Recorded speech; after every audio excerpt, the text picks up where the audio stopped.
Welcome to Wrestling on the Rocks. You guys, we made it another week. This is our first show. In the books. Yeah. What's in the books? Another episode 1.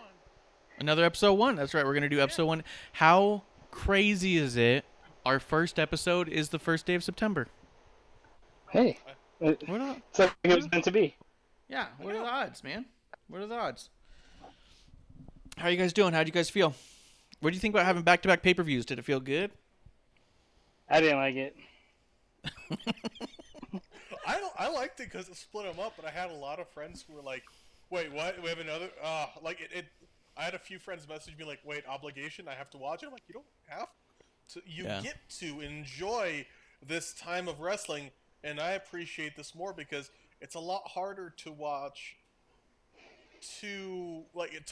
Some pay-per-views WWE has put on are truly epic tales of struggle and time and bathroom trips and food and 7 hours and a lot of middle.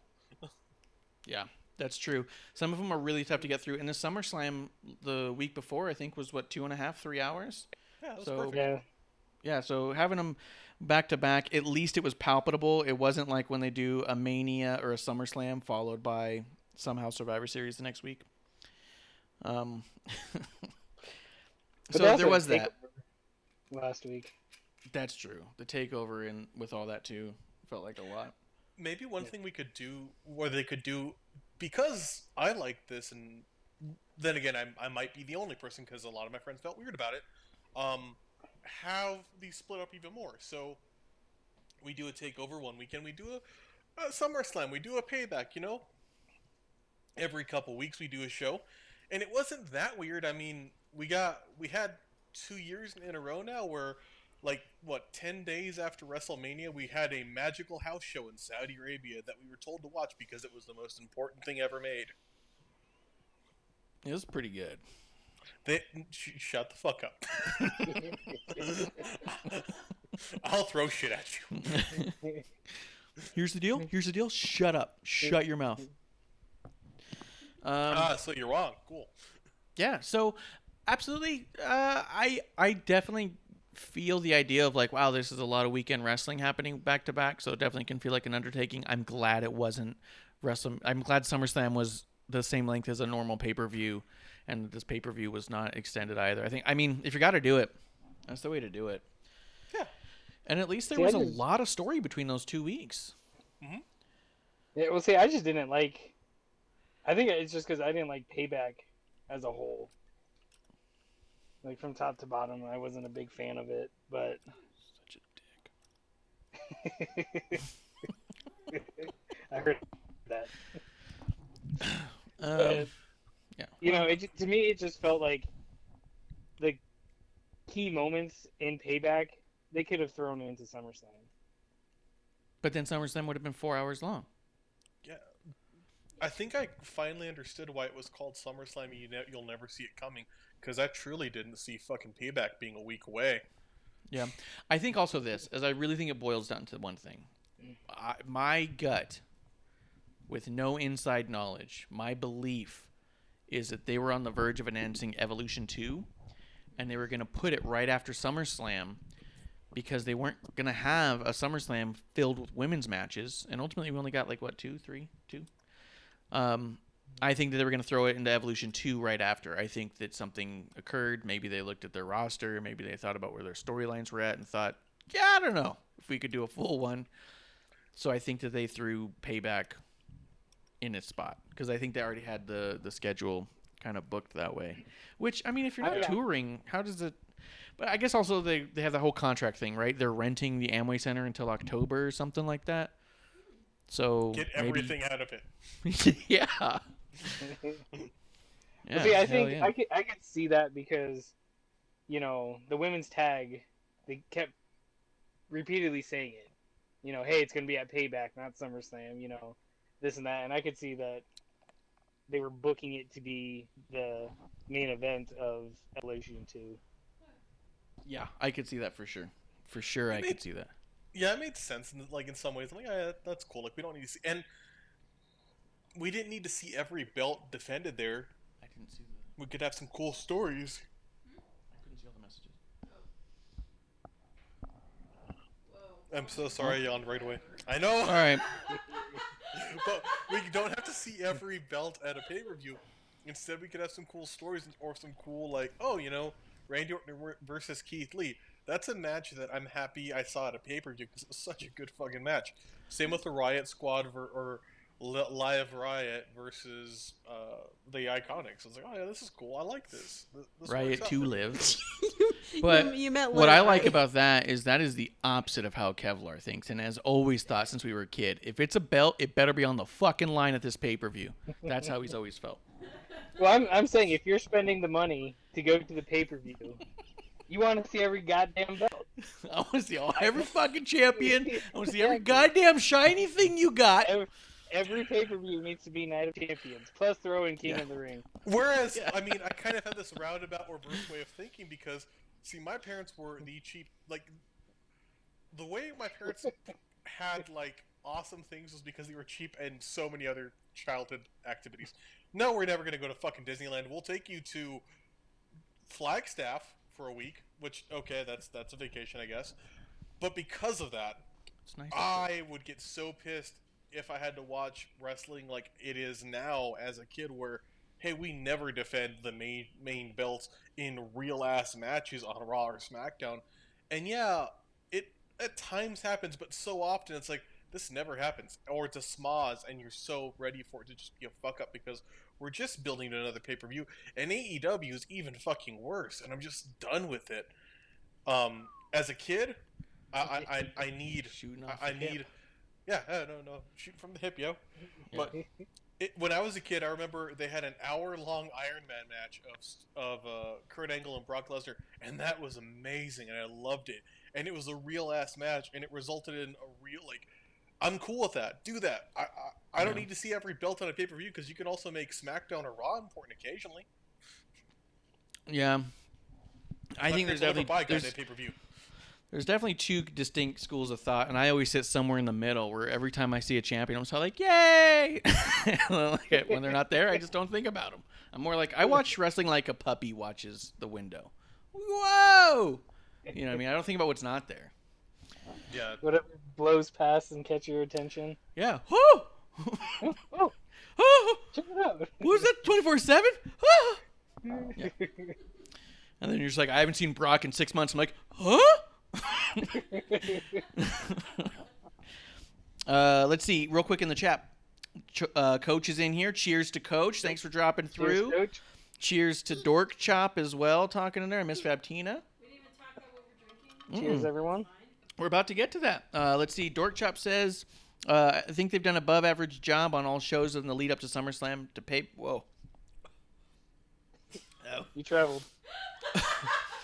That hit me hard. You just had a stroke. Yeah. Oh, that was a good drink. Let's see. Is that what happens when you don't fart? You have this happen? Yeah, those are my two reactions: a small stroke or fart.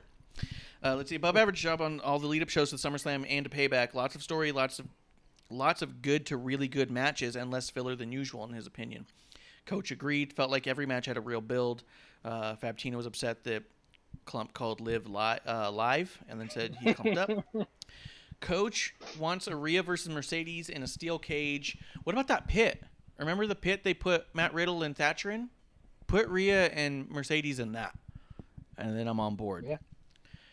Dork Chop says, I think that with the network being there, that I'm already bought into the system. I don't really get pay-per-view fatigue ever since I'm not spending money twice in 2 weeks. That's true. I mean, if AEW was doing 2 pay-per-views back-to-back that I had to pay for, I mean, I'm not buying them now. But I don't think, yeah. it'd be tough.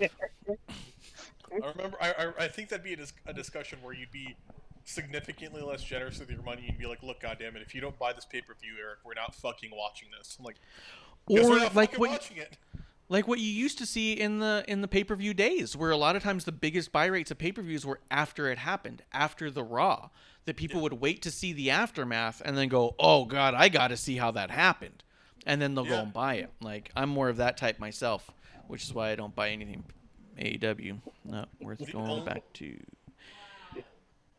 Let's see real quick. Also in the chat, let's get caught up. Coach says it wouldn't be as on if it wasn't right after a major show, which is true. The SummerSlam to pay-per-view feels a little bit different than it would have been if it was like a Payback to Great Balls of Fire per se. Agreed. So he's Coach. Dude, did you ever watch wrestling before the Attitude Era? They never defended in meaningful matches on Raw. Hogan rarely defended. Hogan rarely showed up.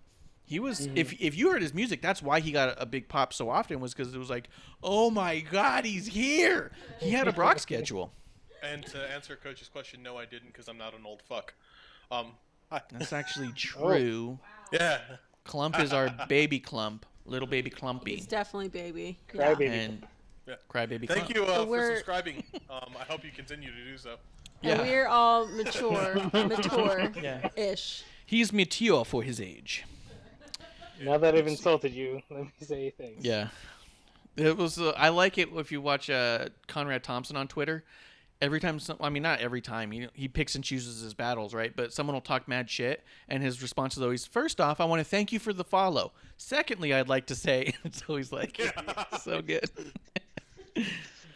Dorkchop says, but right after Fight for the Fallen, following right after Fyter Fest a couple months ago, it does feel like there has been a lot. That's true. That they just did happen back to back, except if I'm not mistaken, those were just renamed Dynamites, so it didn't feel all that different. Yep. It was like, you can rename it all you want. I'll keep one. Yeah, name every single TV show a pay-per-view name, and I'm on board. To be fair, if it wasn't for pandemic manner of this, they would make those pay-per-views. So I'm kind of okay with this. Like, yeah, I'm cool with you making it a pay-per-view on Dynamite and having that occur, because if you had the balls to charge me $50 to watch a pay-per-view, and not only no audience, but with the limited way you've done things, and I love you, AEW, I might become Marsh. I might totally like turn. it at times. I like stuff. No, but I would have a full on defend this shit thing with whoever. Like, Yeah. no. Okay. My friend paid $50 fucking dollars. I didn't pay $50 for me to watch this, and there's no audience. There's no fucking pyro. They're not doing goofy shit with screens. They're trying to make me think that the talent that isn't good enough to perform is a crowd. Go fuck yourself. I don't know, dude. They put their main events out front. It was wild. Let's see. Kevlar, what's in your cup? I'm actually drinking Before we get started. Corona Seltzer. Oh! What flavor is it? This one is mango. Oh. Nectar of the gods, mango. Klump, what are you drinking? You need more coffee. I hope it's coffee, but that looks like ice cream. Yeah, it's Starbucks with a fuck ton of cream. Yeah, you're drinking ice cream. That's the dude right there, man. There's no sugar in it. It's just bitter. It's bitter. All right. It's the old pralines and cream ice cream. I'm having the Jameson Cold Brew whiskey. Looking for sponsorship from any of these establishments, Starbucks, Jameson, or Corona. Sponsorship is ideal. We also accept cease and desist. If you guys know anybody, let them know. Yeah. Just send us a letter and we'll be happy. Yeah, as long as I got something I can frame or drink. I'm pretty much all right. So let's see. We're not picky. How are those like alcoholic seltzers? Because I like. They're usually 5%, right? They're pretty good. Aren't they like 5? What's the percent on it? I don't know. Let's see. 4.5. 4.5. Yeah, it's usually as much as a beer. Some beers are 3. Now, I know that the big craze is IPAs, so you're getting into like the 7s, 8, and 9s, and people are like, oh, you're weak seltzer. But if you're drinking a Budweiser, that's a 4% beer. Relax. Everyone's just trying to have a good time. Well, the other thing this is why I get angry all the time. This is where my pointless aggression comes from. I get in fights with myself about what I think someone might perceive to be something to be mad about, and I get more mad. You must be real fun in the shower. That just like that's where I have this. Oh, and that's where they'll say. I've been told that before. The water's just pouring over you, and you're just like kind of looking at like a soap bar in your hand, like Oh, Yeah. Oh, fuck you, soap bar. Looking at me somebody thinking stepped I'm in all front of- dirty. oh, somebody stepped in front of me at a Target and said like, oh, well, there's a line starting here, but I've been in line and I know where the fucking line is.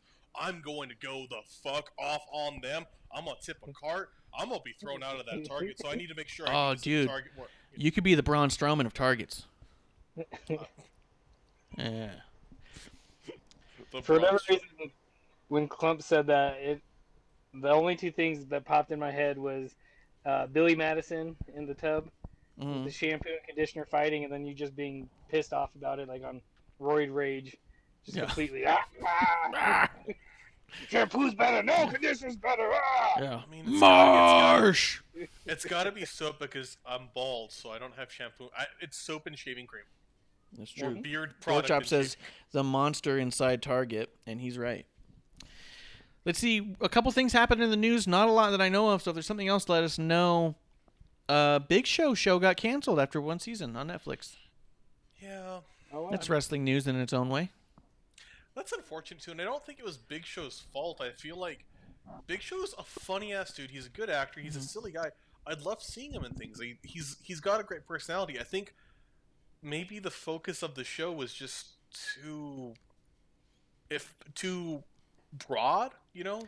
I think it's even more simple than that. And Kevlar, correct show. me if I'm wrong, because you know more about internet than me.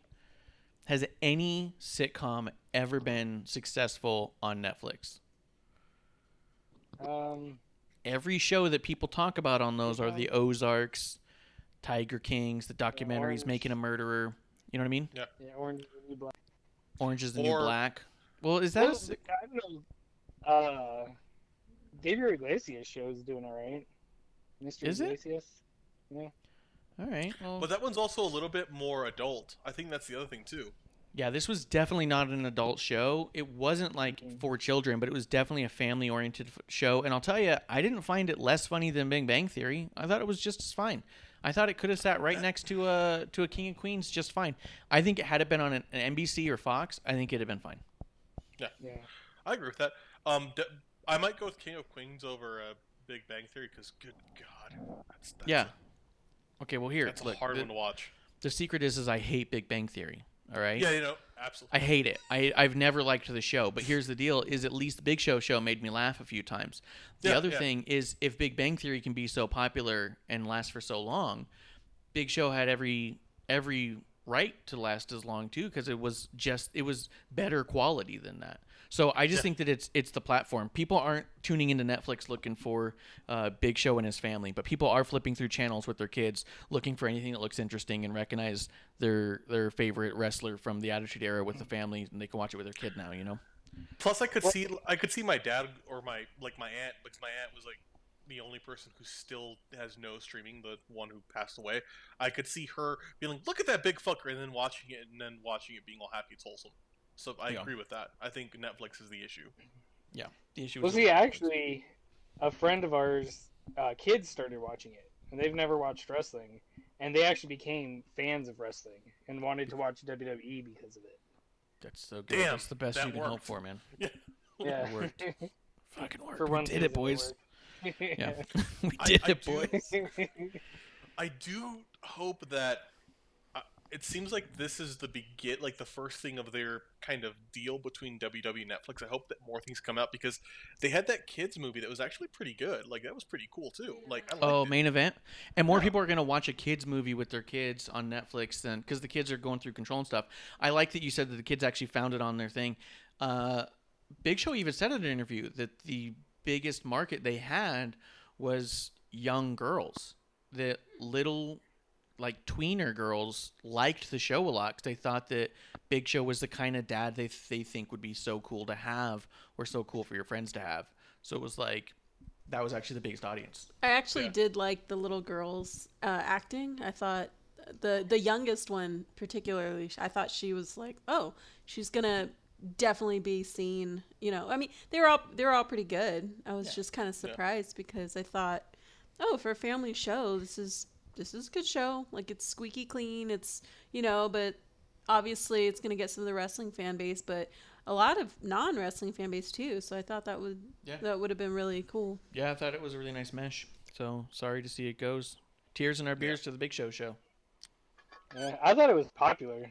I heard a lot of people saying they liked it and stuff like that. So it kind of comes to a shock that it was. I think if someone saw it, they didn't hate it. They liked it. But people weren't flipping through Netflix looking for it. You know. I think the other thing too. Good.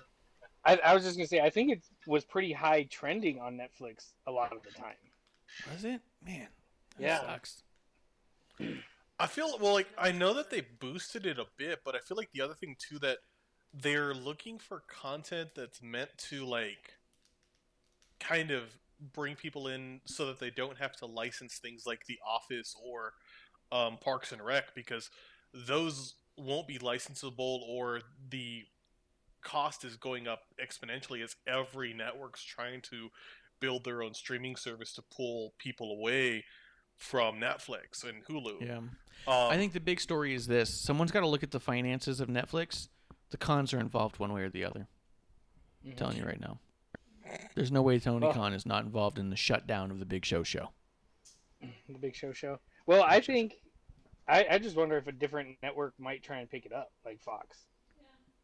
That'd be cool, yeah. I'd like it. I'd like it a lot. Like I said, I thought it was good. It was just as good, if not better, than a lot of sitcoms I've seen. So it was it was a bummer. It was a bummer to see it go, and everyone involved is so cool. So, you hate to see it. Yeah. Other news: MLW about to start up again. They're going to start doing their shows. You guys excited? Do you guys even know who they are? I do know who they are, a little bit about them. It's Court Bauer, but yeah, that'd be cool. Anytime you get more wrestling, it's good. More places for people to perform, more places for this craft to be honed is awesome. Yeah, I'm really curious to see how they're going to be set up. Yeah, I know that the Von Erichs are in it, the new Hart Dynasty's in it, which is great. So yeah, I'd like to see them thrive and grow. Yeah, for sure. Oh, Dorkchop said in the chat about the Big Show that Show was so excited about that series. He feels bad for him, but it was DOA already niche with the star, and yeah, sitcoms don't do well on Netflix. Yeah, if you were looking for it, you were looking for it because you like the Big Show. If you stumbled upon it, you probably liked it, and then go, "What's this wrestling stuff?" But yeah, I agree. I'm really excited to see how MLW sets up. I want to see what their thing looks like, because with as much shit as WWE got for being in empty arenas, as much shit as AEW got for sneaking in a couple people, perhaps prematurely, but maybe not, Impact went with absolutely nobody in the audience at all. Yeah. Impact is 100% with nobody around the ring in any capacity or even enough room for it, and people are going this is tremendous, this is amazing, and it's that's weird because you guys shit on everybody else when they did it. So I'm just curious to see how they set up. Not that I plan to shit on any of them, because I'm excited Impact does what they do. You're more inclined to fart on them. I'm going to fart on them all. Yeah. I'm going to dust you slightly. Yeah. A little butt dust. Put some fish flakes on you. Never soured nobody. Hammerstone's over there. We got Hammerstone versus EJ Sparks coming up on a pay-per-view, Kev. You've seen that match before. I have. So I'm really excited about that, actually. To see EJ Sparks get a bigger platform is really exciting for someone who we consider a homegrown boy. He's from Phoenix, but he's still one of ours. There's only two. Represent the whole state. Go ahead. Yeah. No, I was just saying. Yeah. We follow the whole state. The other big thing is Brock Lesnar's a free agent officially. Whoa. Yeah. Is he really, though? Yeah, he's a free agent. He can do whatever he wants. You gonna tell Brock to do something? You can tell Brock no? That's fair. I don't see many people but I don't think Vince is gonna let him go anywhere else. Oh yeah, I think it's really funny. Oh, actually, let's go into this. Kev, what do you think about Brock Lesnar being a free agent? I don't know. I don't. It's whatever. Klump said, I think they're letting him go a little bit, but Vince will just reel him back in. And I feel like, if anything, what upsets me here is when these contracts go is, if Vince lets him go, you gotta understand, like, that makes Brock maybe the biggest prima donna in wrestling at that point, because they're cush with him. They give him some fun deals. They give him, like, basically, we'll give you all the money you want to be here, as little as you want. If it gets to the point where you see Brock appear on AEW, something has gone horribly wrong. Or if you see him on NJPW, something has gone horribly wrong, and Brock ruined that. Yeah, well, Dorkshot brings up a good point. Personally, he wants to see an NJPW redemption arc. He did do really well in Japan when he went the one time. Maybe he wants to go do some stuff in New Japan and freak people out. I think it'd be awesome. He's never going to New Japan again. He will never go to New Japan again. Really? What happened? He walked with their belt. Like, legit, he bailed with a belt. And it was a belt that had... It was the pretty one that had been there for a while. He left with, like, their... Maybe, but I believe there's some bad blood there. He ain't going back. You're not allowed to take your belt? Well, you have to come back with it. But I mean, that'd be a hilariously amazing, like, 15 years on, I got this, like, what the fuck is I that never story? lost it. Pull the old IC title. He's not like gonna lose it at a restaurant or something. Yeah, he didn't lose it at Longhorn. But I will say, he seems like the type who would have mailed it back, though. Did he mail it back? Do we know? I don't recall. I don't remember off the top of my head, like, the story of how that ended, but I know that was a big thing because they had to make a new belt because he bailed. Yeah, he took... That's so good. Dorkchop says he basically took their Ark of the Covenant and just dipped. Yeah. Yeah. So good. Dorkchop's calling it right now. He says, Lesnar it all out. Book it, Tony. I think Tony Khan's a coward and a liar. He'll never do it. If I can prove me wrong, Tony. Bitch. So I think it's funny, though, that people speculate about him going to AEW. I think the question comes down to this. Does Brock Lesnar want to make a company famous, or does he want to be the most famous person in a famous company, right? If Brock Lesnar went to AEW, people will suddenly have heard of AEW because a lot of people have not heard about it. When I asked my dad, he watched SmackDown with me this past week or 2 weeks ago. I don't know. I asked him if he knew who AEW was. And he goes, I've heard you mention it. He goes, I'm thinking it's another wrestling show. And I'm like, yeah, that's it. But he knows who WWE is. He knows who Brock Lesnar is. He knows who Roman Reigns is. He's heard of Becky Lynch 100 times. Like, he knows some of these people. And he'll tune in sometimes. He can't find AEW. Who can with that Mayan calendar they use for their dates as of late? But at the end of the day, if Brock Lesnar went to AEW, it was to make AEW famous. Do they have the kind of scratch necessary to get Brock to do that? And is Brock interested in being the guy to make the company that way? Because it would. I also don't think he'd be well received by their audience, which is why I think it's even better if he did went. But I think what it really boils down to is I don't think Brock Lesnar wants to travel. He hates traveling to begin with. He doesn't like being around people at all anyways. And now that there's a plague out there and everyone's disgusting, he's got no reason. He needs no money. He's got a ranch with miles around him in every direction. And he's got Sable in the house with him. Yeah, so he hunker down. Yeah, How does that look? Can you blame him? Yeah. You tell me you didn't want to lock her up in a farm at some point? Yeah, can you blame him? Yeah. This is a real Beauty and the Beast story right here. Yeah. I would do the Go same ahead and starve. It's Beauty and the Beast. thing. No, that's what he sounds like. I have a question. I mean, for we do Ken, my other actually, Beast regarding impression? Lesnar. No, stop. All right. Oh God. If you're on the I have a question podcast, for Kev regarding Marsh Lesnar. is... Go ahead. What's up? You gonna give Lesnar shit that his daughter's going to ASU? Of course. Oh, Fuck ASU. man, Kevin's gonna die. We're gonna have Not to get a new gonna- host. I'm not gonna say it to his face. I might tell it to her. Yeah. You all Well, see them. finally- You're all like walking out of an Urban Outfitters. Yeah, fuck the Lesnars and everybody around there trying to fuck. And you see him walking out. I was like, I mean, he's. Well, that's I mean, a safe they're space. talented. That's a safe place to say because if there's a place I could not picture Brock Lesnar being present, it's an Urban Outfitters. What is the safest place? Never Right been here. to Urban Outfitters. Yeah, that's also a place I can't see Kevin. My favorite part about Urban Outfitters is it's a brick and mortar Etsy shop. Yes. It's a little dig at the local artists. It's brick and mortar. That's who I'm trying to pick a fight with. Today. Yeah, that takes the ideas from those little Etsy makers, and then one man makes money and assaults women. 100%. You guys, if this is the first time tuning in, we are at WrestlingOnTheRocks.com, where you can get your Pointless Aggression t-shirts by clicking on the shop. Go ahead and give us a like, give us a subscribe, smash all them buttons, and give us a 5-star review. Yeah. Quite honestly, I think Dork Chop says it too. I really don't see Lesnar coming back if he really is done with WWE. In reality, I don't see him being anywhere else at that point. Miss Faptina says, yeah, definitely. He doesn't ever have to work, and he's still known as a threat. Not a bad way to leave. I do think he will come back, but I think it's going to be under the right circumstances, and I think it's only going to be to WWE or UFC. I don't see why he would go to AEW. They're just not big enough for him, and that's not a knock on them. But fuck those mid-card sons of bitches. You know what I'm saying? You're my favorite mid-card. I don't think he can go back to UFC. He'd have to do that year-long suspension. And what better time to do a year-long suspension than during COVID? He already did it. They said if he had to re-sign, he had to unretire and re-sign to do it.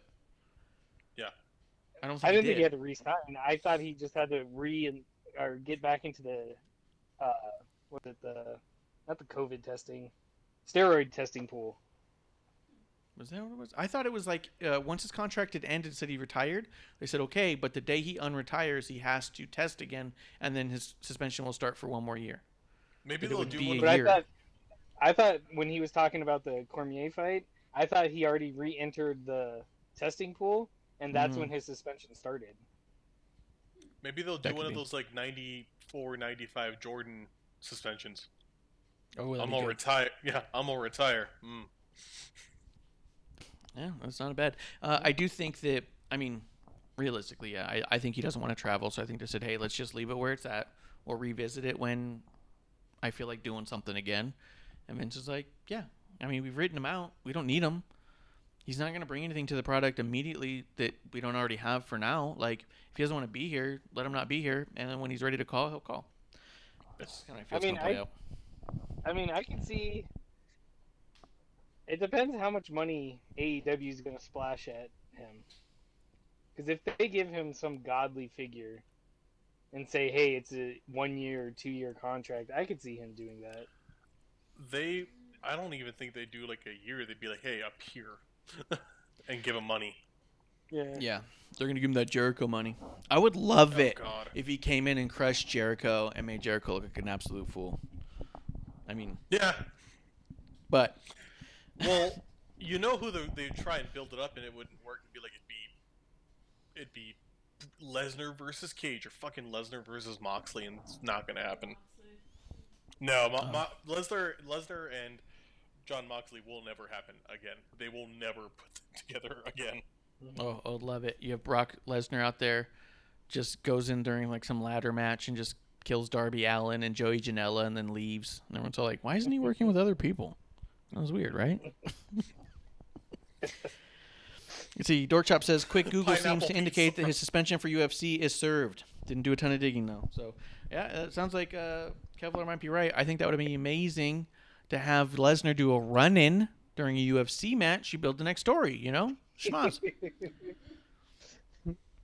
Just to keep that real athleticism alive. Well, he does a run-in and attacks.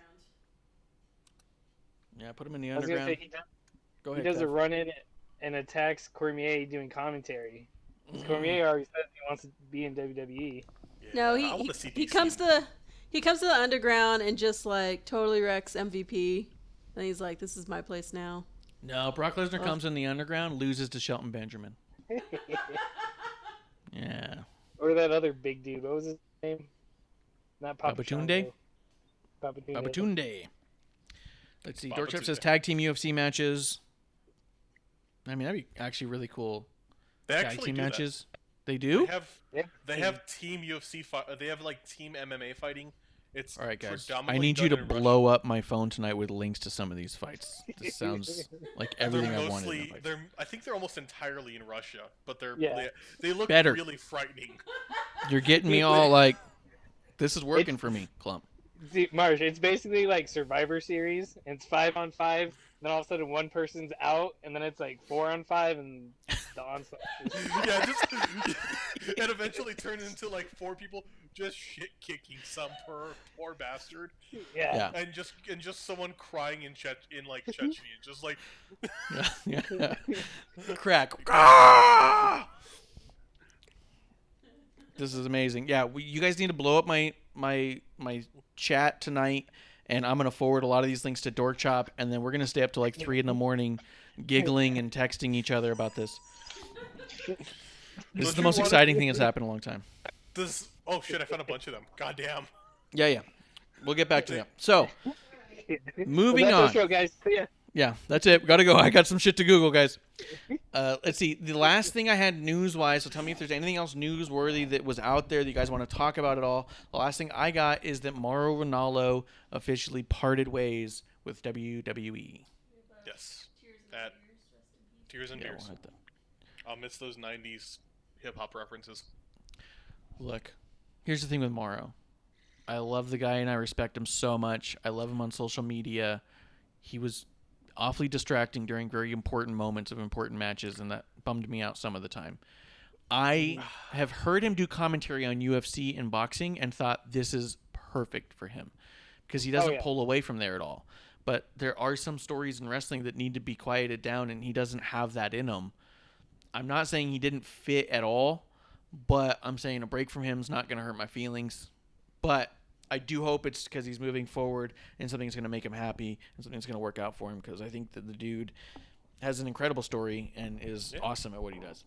Oh yeah, he's fantastic. He brought a level of excitement that was just amazing. I think what I didn't like was that it became very repetitive. It's going to be these references to this, and he kind of bought into the hype that was thrown to him, or, sticking to certain statements, certain things, and that's great for a time, but it did feel less like, as you would say, the conductor to the symphony that's in the ring, and more like, yo, dude, I know I conduct and shit, but I got this really badass fucking guitar, and I'm gonna go ham on it in the middle of it, Sometimes you thought that he was the show. Dork Chop says he loves Mauro, had some annoying calls, but had some fantastic calls that'll be part of NXT history forever, and I agree with that for sure. I think people will always play back clips of him screaming "Mamma Mia" at the right time, because I do think that a well-placed "Mamma Mia" was fantastic. You know what's funny is I think the time I enjoyed him the most is when I was in the audience for NXT TakeOver in Phoenix, and you could hear him. Mm-hmm. So in the audience, I was like, "This is great." But then at home rewatching it, I was all like, "God, he's so loud! Like, did you notice how loud he is?" Keep it down. Yeah, you guys have the ability to alter mics. Lower him a bit, bring Beth up. Yeah. And Dorkchop says he wants to help take care of his mom, so respect. So, yeah, I heard a little bit about that, too. So, Kevlar, anything you want to say about Mauro?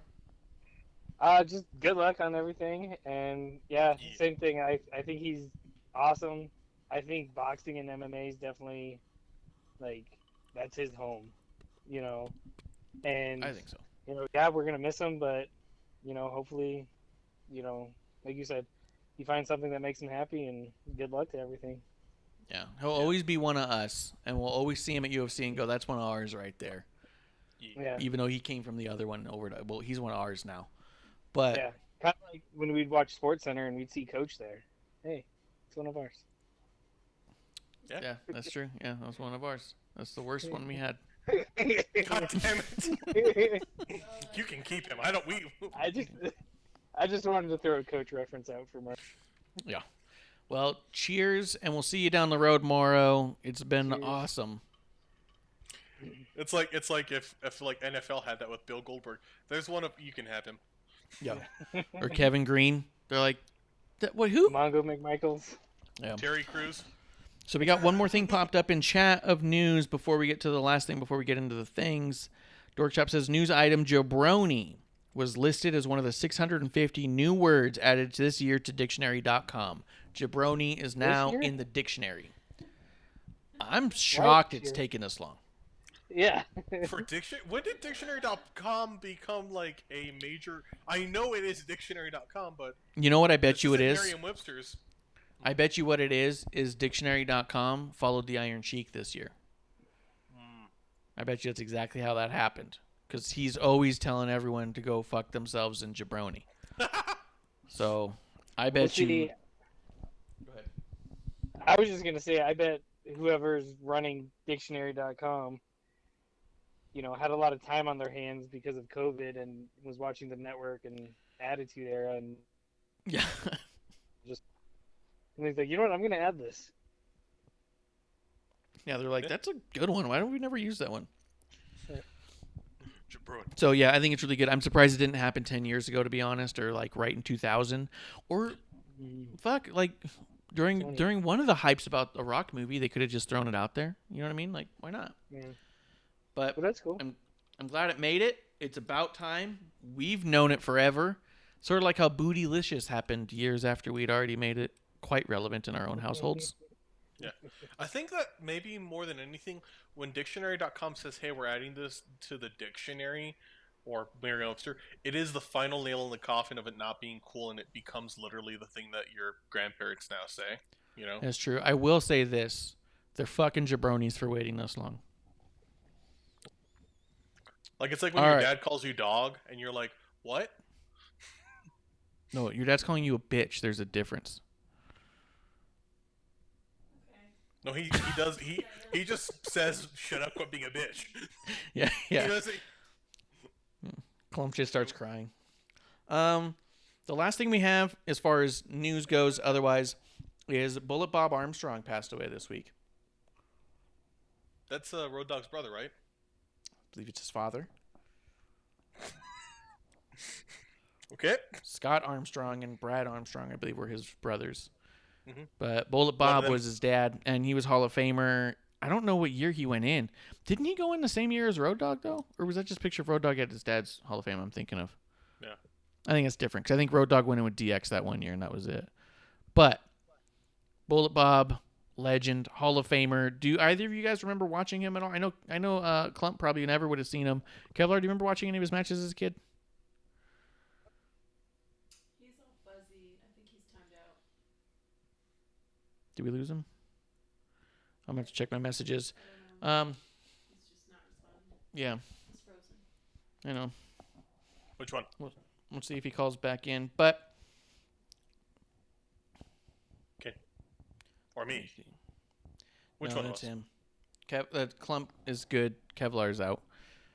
He's all frozen. So you can hear him? Yeah. Kevin, speak to me, and I'll say things while you, like John Edwards speaking to the dead.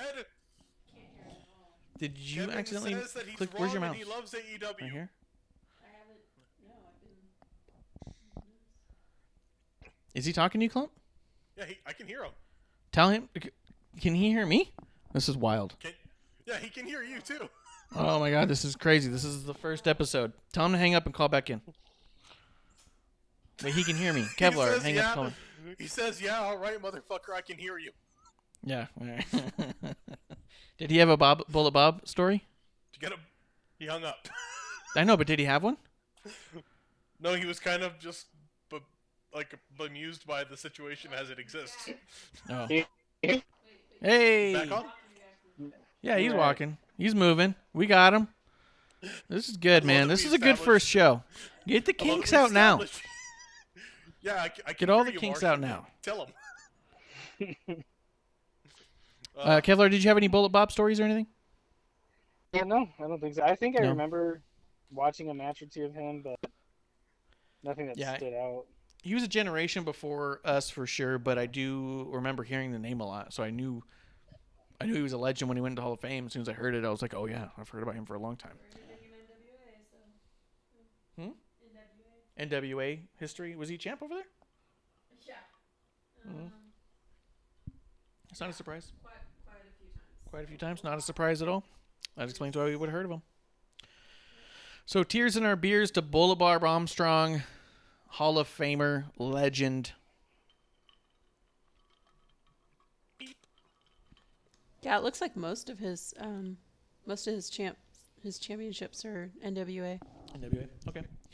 Anything after the jabroni comment there? Nope. All right. So unless there's anything else news-wise, we can get into shows. Let's do I it. just wanted to say tears in my beers to Luke Olson. Oh, yeah. Oh, Come on, guys. yeah. Local Hall of Famer, local legend, Lute Olson. Yes. Yeah. When I saw that, I was all like, oh, I don't know if Kevin's gonna be good for it this week. Yeah, I'm out. Yeah. That's the kind of thing that Chadwick Bosnick.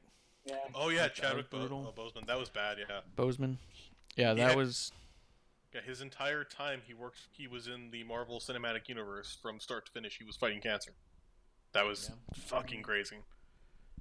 It's that was such a shock that it was like, what? Like when people were telling each other, you would just see it every time. People were going like, what do you mean? Like it was like this, huh?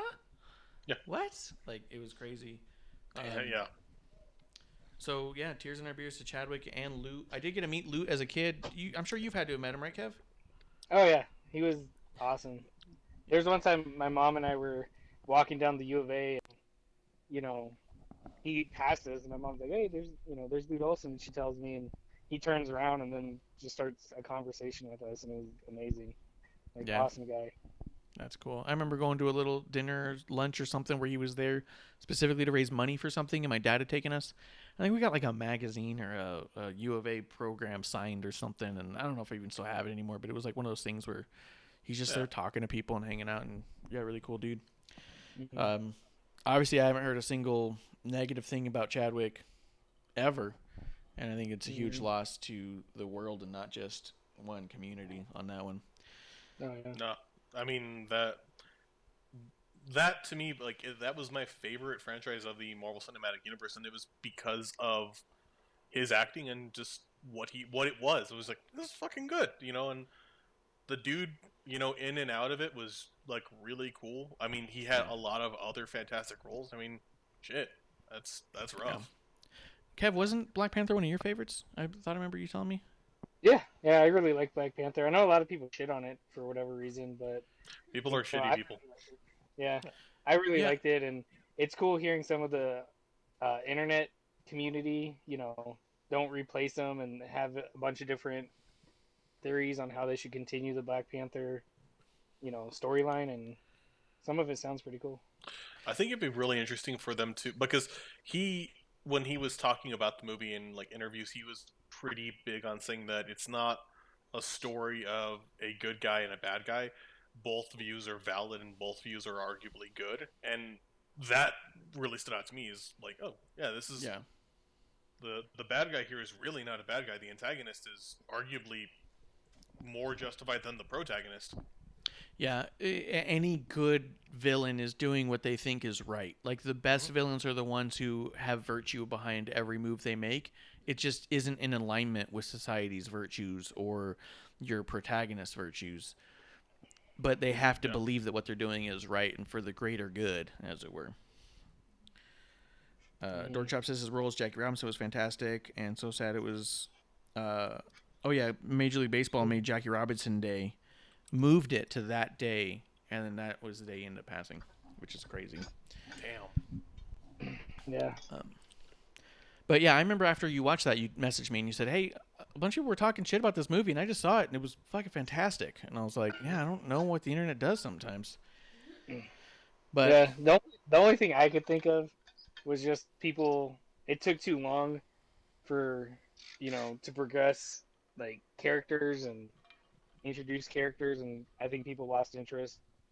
Yeah, but I have no idea what people were thinking. It was a great movie. It was a really pretty movie too. Like I know I could talk about that movie for hours because it was like, God, it's just such a pretty movie. Yeah, maybe we'll do a one shot of that. We'll just talk about Chadwick in that movie. Tears in our beers for Chadwick and Lute and Bullet. Oh fuck, that's not gonna be clippable. You can't use that one. That's not gonna be a clip. Barblet, blue barb. Yeah, Nailed it. Bullet Bob Armstrong, Chadwick, How do you say his last name again? Bozeman. This is not okay. Cheers. We're Cheers. having a sad moment. Don't do that. That's terrible. Tears are beers. I can't help. I don't make this happen. My producer's like holding a cat up like Simba in the fucking background as we're talking about Chadwick Boseman and Bob Armstrong died. You monster. Yeah, that's a bit brutal. That's it for that stuff, guys. Come on. Let's stop. Jesus Christ. All right, the producer's mad, doesn't like when we have fun with each other. You know the rules. You know the rules around here. We're not doing this for fun. No one's supposed to have fun here. We do to make fun of each other. Usually me. I don't know why I said each other. Usually it's me. Let's see. I didn't make a formal list this week, guys, and as in hindsight, as I think about the shows, that was a poor choice. I kind of did. Good. Was there anything? Did either of you catch the last 2 AEW shows? I caught the first half of this week's. Okay. Kevlar, did you watch, or not Kevlar? Klump, did you watch any of the? There's an AEW show this week. Oh my god, it was like Saturday, right? Friday? Fucking. Maybe was it Thursday? Kevin, did you watch it because you were trying to watch fucking Saturday? NBA? I was. Damn it. Yeah. I was trying to watch the fucking playoffs and fucking wrestling, so I figured wrestling. I didn't need to watch this. I get to see Kevlar too, just being like, "Oh shit, the playoffs!" Clicking over and be like, "What?" And just like sees AEW and goes, "God damn it!" Throws the remote. All right, fine. Fair, I was supposed to watch Raw, and I got way into The Last Dance. So if we wanted That's a good one, though. It is great. Yeah. We'll talk about that one too. Let's see. So, was there anything that you saw on AEW, Kevlar, that you thought was either one of the best or one of the worst things you saw in the week? Was Dennis Rodman on it? Because that would be prudent to what I watched. It would work. He's back. I don't know. I liked the tag team gauntlet for the #1 contendership. Thought it was all right. And I think it was. I would say it's probably one of my plus for AEW because they actually used their ranking systems for it. Yeah. Which I appreciated. Yeah.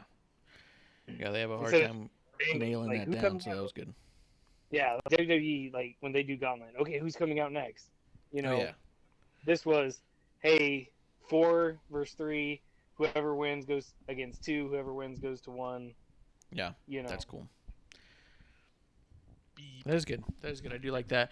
The only thing in there that I thought was even worth talking about, but if you guys didn't even watch it, it may not be all that worth it, because I skipped a lot of the stuff, too. I'll be honest with you. I watched the stuff from the week before, too, and I was like, that was pretty good. And I remembered I fast-forwarded through all the stuff I didn't think would be good and only watched the segments I thought would be good. And I was like, this is an easier way to palpitate.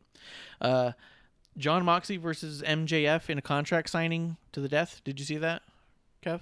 Wasn't it his lawyer? Well, now he's got to fight with a lawyer. Did you watch it, Kev? No, I didn't. You didn't see that part? I was just going to say that it ran too long. It was almost like, it was like 15 or 20 minutes of just MJF talking, and you're like, he didn't say anything new after minute 2.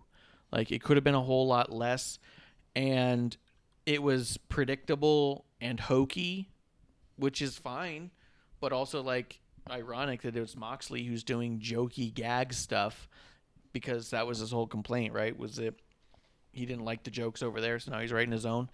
And so it was just hokey and predictable, and I was like, what a silly way to end it. And him having a match with the lawyer I thought was kind of dumb, and he had a stupid line. But at the same time, it was fun, I guess. I just thought it was way too long. But if you guys didn't see it, then we can just move past it. I did see highlight-wise that Paige, I mean, it seems like both Paige and Omega are switching, like turning heel slowly, which I'm cool with.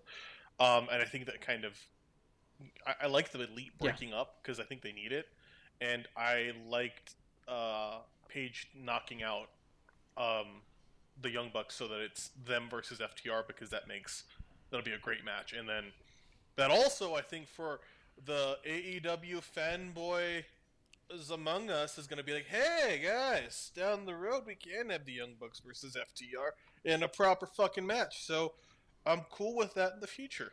Yeah. And hello, GR Luna. We see Yeah. you. Cheers, GR Lunar, coming through the chat. Cheers. I thought the segment with the Young Bucks kicking Hangman Page out of the Elite, it reminds you just how bad the Young Bucks are. Yeah. Like, they're just so bad and not believable that it's just hard to get through any of their segments. You're like, all right, please just be done. Just stop talking, and I'm fine with whatever you guys decide here. They're, like, brutally bad. Let's see.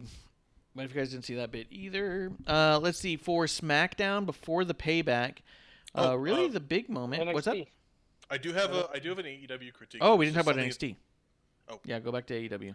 I have a weird AEW critique that's been bugging me more and more. So- Based on MJF's character. Just what he is. That he is this moneyed prick.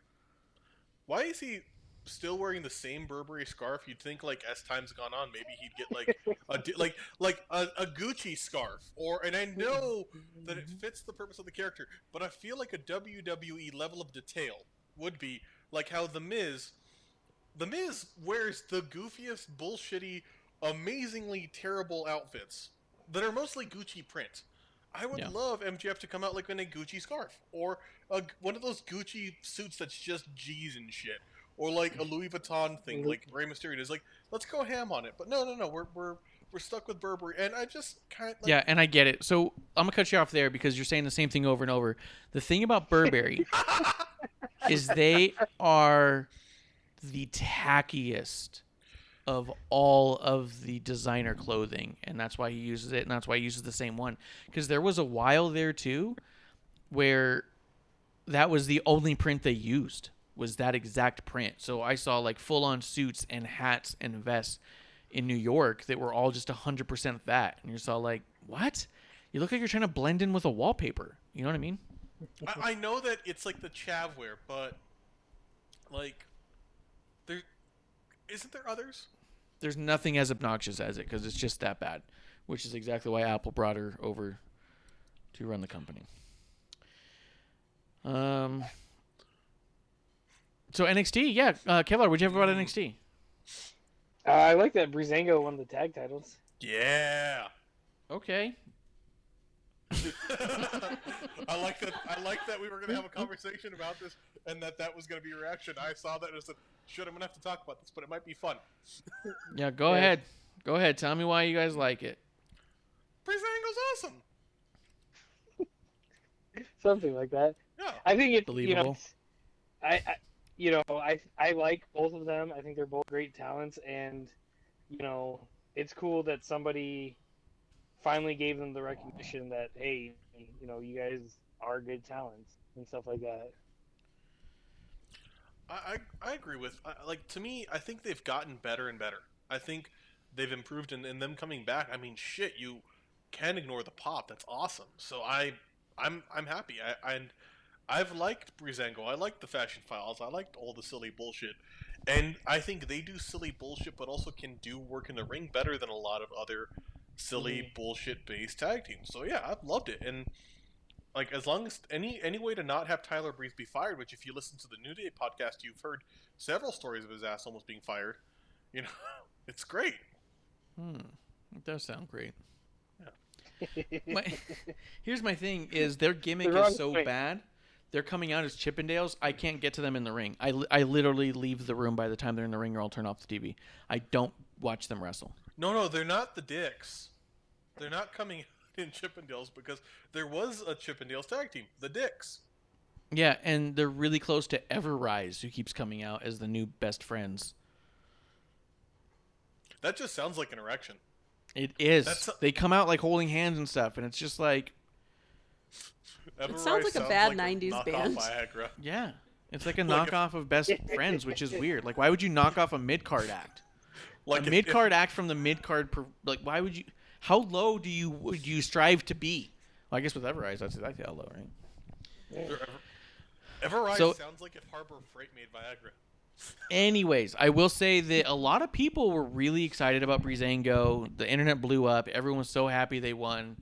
And quite honestly, I wish I cared I wish I cared. Their gimmick is so bad to me that I just have no interest. You remember that guy who sat behind us in Elimination Chamber, Kev? Or was he right in front of us?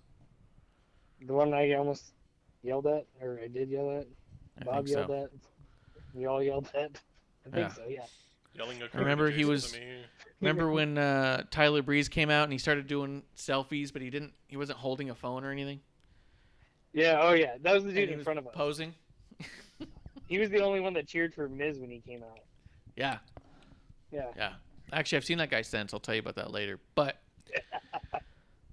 I've seen him a couple times since. Let's see what kind of gimmick would work for Breezango then.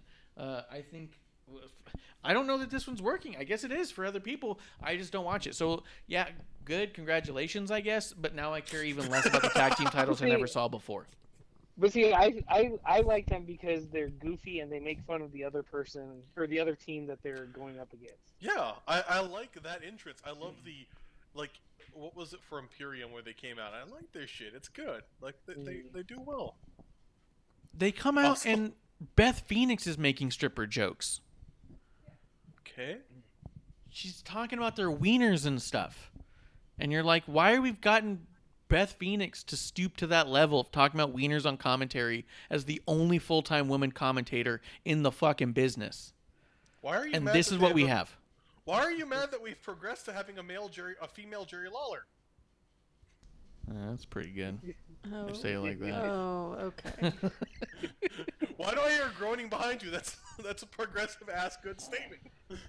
Lunar says it sounds like you should just skip their entrance and watch the in-ring work, which I've I was done gonna before. do that too. So basically, ignore their character Yeah. and just watch their mat wrestling. Yeah. Yes. If that were the case, You've told me that about people you like. Like, no, but you gotta understand, this is awesome. Yeah, but this sucks. This other part sucks.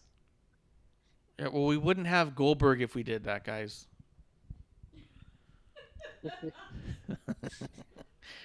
Lunar's gonna. What was What's Goldberg's Lunar gonna character? do without Goldberg? Say what? What's Goldberg's character other than the 2 minutes in the ring? The 4 minutes before the ring. We wouldn't Like have modern guilt. day Undertaker. Yeah, I'm just saying. I get it. They're good at their physical work. I'd like to be trained by those guys. I don't want to watch them. That's what I feel like. I feel like they're so good that you're like, oh yeah, I wish they would train me on how to do it at that level. But then you watch their entrance and go, I'll talk to someone else about that. What's funny is like maybe this is it. They're aware that some people love it or hate it, and it works. Yeah, I mean, we have had this conversation about Shane fucking McMahon, where I'm like, I fucking hate this, and you're like, no, but that's the goal. But I fucking hate this. I don't think they're supposed to be heels. I thought that they were supposed to be championed as one of the greatest tag teams and stuff. I thought that was actually the deal with them. If I'm supposed to hate them, then fucking good on you guys. You did it. Fucking you worked me, because that's 100% how I feel about it. I dislike him so much that I actually stopped watching I started watching it and ended up stopping, but it was the Up Down Down Dungeons and Dragons. I forget what they call it. Roll something. It was pretty good, everyone else, but they started putting Tyler Breeze in a bunch, and I was like, I don't know. I was like, the character's been so ruined for me. But You hate them so much that you refer to them as him because you can't acknowledge the existence of the other. if there's two of them, it's worse. I can't get past. If I'm gonna complain about when Lacey comes out with a stripper thing going on or the objectification of women, then why am I gonna celebrate when we're doing that to men? I'm not saying it's a double standard or whatever or not. I'm just saying that they're epitomizing. I mean, yeah, I guess it's progress that we can do that to a man, but we did with Val Venus too and Rick Rude. Like we've been down that road before, but it's not for me. I don't care to see it so much that I don't care about the match. Go ahead, Kev. Yeah, I don't wait, see. producer wants to say something real quick. unless they're in the underground with the other dancers. That's the only thing. Put them dancing with the underground girls. That'd be great. I'm cool with it. Go ahead, Kev. I was gonna say I don't see their entrance more as, Chippendale and stripper-ish. I see it as, like I said, funny and making fun of the other person. Yeah. I don't listen to Beth Phoenix make wiener jokes. I don't catch on to those. I don't listen to commentary sometimes. But I just think it's funny that they go out there and make fun of the other team that they're going against. Maybe Beth Phoenix has a problem with wieners and is just hyper focused on that, like you guys are. It's because Randy Orton killed the Edges. Yeah, that's true. Randy Orton gave her a concussion that Royal Rumble gave her a concussion where she's now wiener focused. Yeah. Let's see. Dorkchop says, really like the Breeze off of TV. Not into his character, but the dude seems cool. Watch some of his old streams on Up, Up, Down, Down. Peptina says, I kind of also not so interested that I don't want to watch him out. Also, it's left, right, currently. I don't know what the fuck that they're doing their own thing there too, which is like, okay, fine. I don't know. I guess there's a heel faction in Up, Up, Down, Down, but it's a whole other thing. I feel like I'd be lost just trying to catch up. But I hear what you're saying, and I'm not trying to tell you don't be happy for these guys because a lot of people were, but I walked away, came back, saw they were new champs, and said, oh, if I couldn't care before, this isn't going to get me now. They actually, to me, completely ruined the steam that Drake Maverick had coming off of that huge storyline. Yeah. They teamed him up with Breezango to do a bunch of stuff, and then it was just like, no one's even watching or talking about it. Well, I think just Drake Maverick as a whole took the steam away from himself. Yeah. I wouldn't put it on Breezango taking it away from him. He was paired with Breezango immediately. Yeah, for like a match or two. Hey, Matt, yeah. A bunch of matches and run-ins and stuff. Like, everything was Breezango saving Drake. I don't know. I mean, it's cool for them. It's cool for them. They finally got a title. It only took them, how many years did they say it was? 11. Oh. It was like 10 or 11 years for them to finally win a mid-level developmental title. Congratulations. And cheers to that. Cheers for winning an NXT tag belt. No, fuck you. How long have you been watching wrestling and not won a fucking thing? Nah. Yeah. No, I get it. That's one of Kevin's favorite things this week. You get it, dude. You have it. They won. I hope you're happy. This is why I drink. Because of this. Yeah. Fucking two of us have this as a positive. That's true. Yeah, I'm just trying to push you to get drunk so you're incoherent by the end of the show. Yeah. He's all like, guess what else I liked? Nia Jax. I'm like, back! Dude, her celebration? Oh my gosh. Definitely top. We'll get there. Yeah.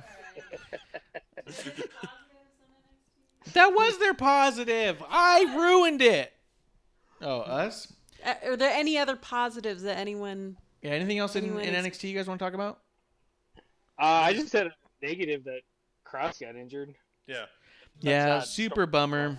Yeah, he got injured and had to relinquish the title. My only fear for him is that we see something like we've seen before with like... and we saw it with Seth Rollins. We saw it with Finn Balor. They win a big title, they get injured, and it's a long time before they get back to it. I mean, realistically, in a sense, Roman Reigns relinquished his title over 2 years ago. And he's only now getting to a point where he's like back in that picture. And, you can say what you will about the last few months and stuff and, all that. Half the year he was gone because of COVID. Yeah. And he was supposed to win it, I think. That's true. He probably would have won it in April. I don't know, man. He was slated to go up against Goldberg, and that guy's really tough. Lunar tells me he's one of the greatest of all times. Back to NXT. All right, sorry. We have the graphic up. We got to talk about NXT. So my only concern is that Cross could lose a lot of steam, but I don't think they want that. I think that they do believe in him. They do want to do it. Maybe one of the best things for him is that he's still in NXT.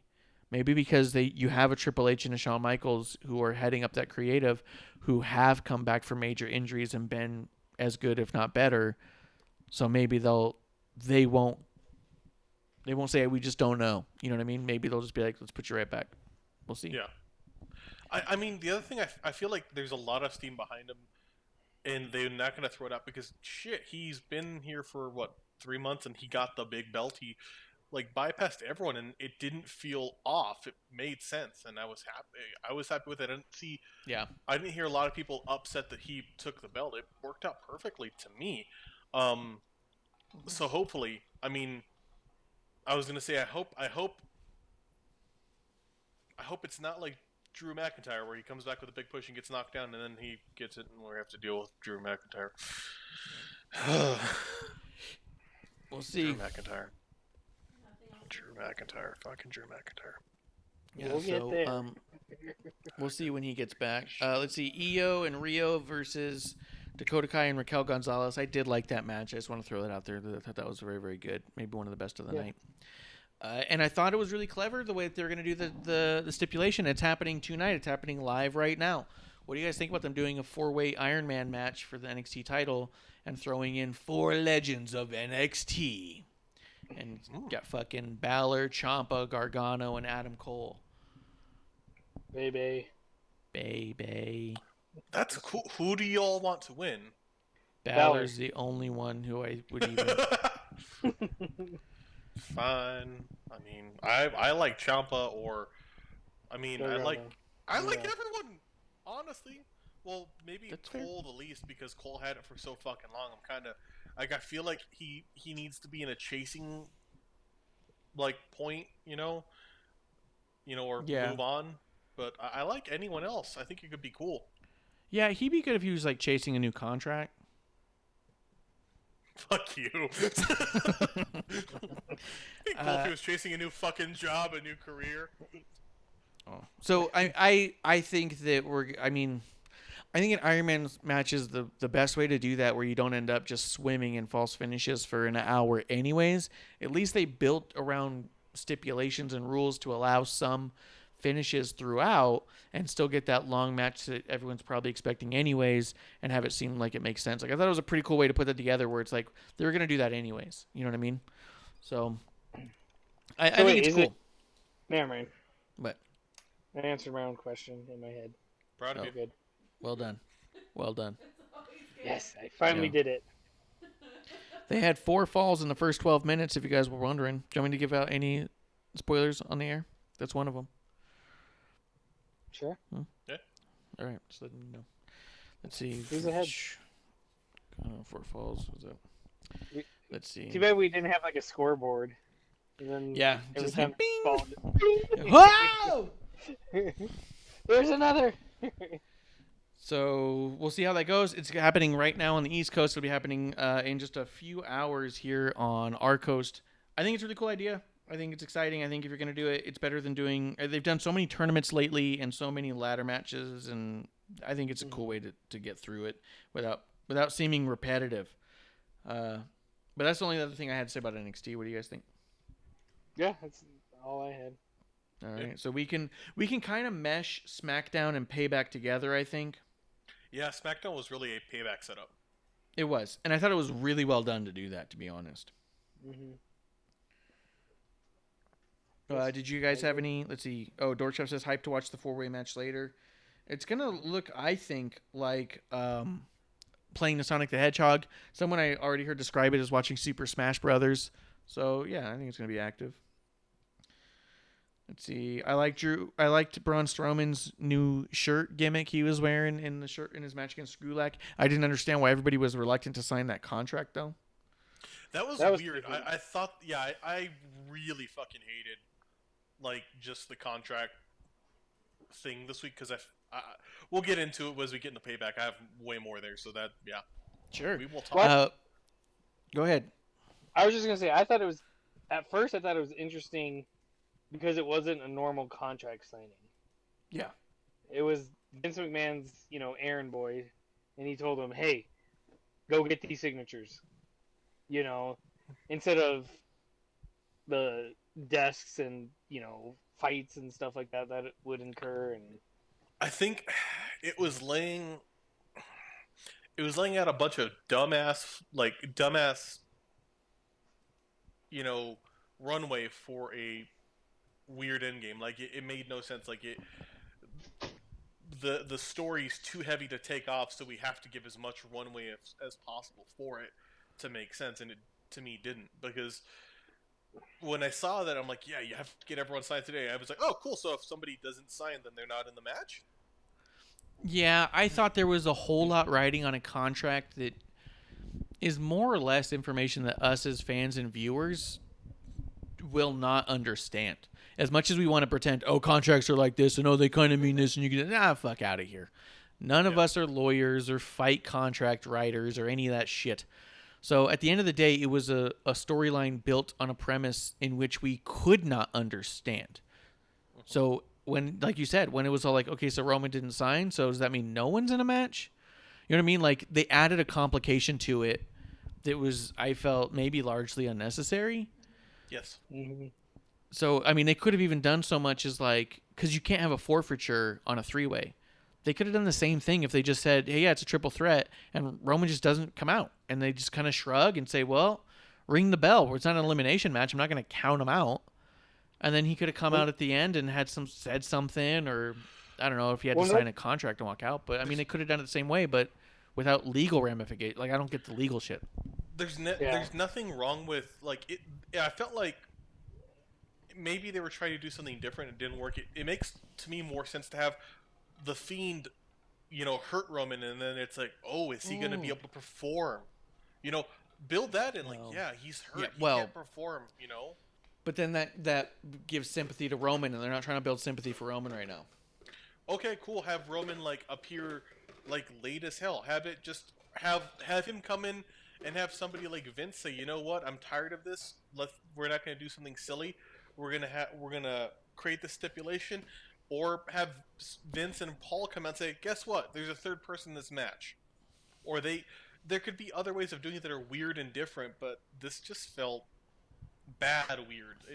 It was overly complicated, and I'll give you that. I don't know that I think it was actually bad. It was overly complicated, though. Like, I don't know if I would say this is one of the worst things they've ever done. How could they use a contract this way? It's like, I don't fucking understand contracts. I don't know. It was like, okay, it was kind of like the difference between how you and I talk on this show. This was me talking. It's just overly done to get to the same point, whereas you say something in a sentence that I say in 2 paragraphs because I stumble. Yeah. Well, you're just trying to flesh it out. Kevlar, what were you about to say about it? I was just going to say, the other thing about a contract is, once again, getting overly complicated with it, is that normally you need it, like, notarized and say, hey, now it's official. Okay, let's do it. And with, even, because I was confused when the match started. Yeah. Bray was there, Braun, attacked him. And then it's like, okay, we're doing this. And it was like, well, where's Roman? So, yeah. I mean, it wasn't terrible. The other thing is, I thought I heard Roman on SmackDown say, he has to read it, and then I thought he said something to the fact that, you have to have changes. Yeah, he has to change it. Well, he said, I'll sign it when you agree to make the changes that we made, or the changes we finalized, or something weird like that. Really soft-spoken. Yeah, he was really soft-spoken. I was already screaming. So, yeah, it was hard to hear. Well, I didn't even hear Paul Heyman's line. I had to go back and hear it. And I went, he said that? Oh, my God. Because I was just standing here like, ah! Because I was in the Thunderdome, too, just, ah! Yeah, we were definitely I think that they could have out. also re-emphasized that in the pay-per-view. Like, instead we had Paul saying, we'll see how it goes. He's here, it's this and that. Like, you should have had somebody coming up and saying, we did the changes, like, as you wanted. How does this? And have them go back and forth about it. And then have we'll see. Maybe Braun and Bray Braun be like, well, I don't know. All I know is I'm here to fight the Fiend. And then have, Bray just, have a Firefly Funhouse in the middle of pay-per-view saying, I don't care about a contract, something. Yeah, the contract was complicated. But I will say that without beating the contract thing to death, that it was overly complicated. It definitely could have been, maybe it could have been done a different way. Maybe it really couldn't have. But I do think as far as SmackDown went, the realization that Roman was a Paul Heyman guy and he was not to be a good guy moving forward, I think was a huge win. I think that was a big win. Even Dork Chop says, I marked the fuck out for heel Roman, so I don't give a fuck.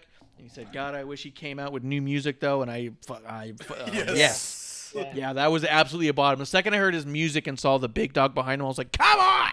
But they might be leading up to that. They might be leading into, because they haven't fully done heel Roman, I don't think. Him and Keith Lee, they're working on music, I'm assuming. Well, they also still use the same old U.S. title graphic when they're doing the. It's been 2 U.S. title defenses now with an old title that's not out there. Just and I was like, how hard are these?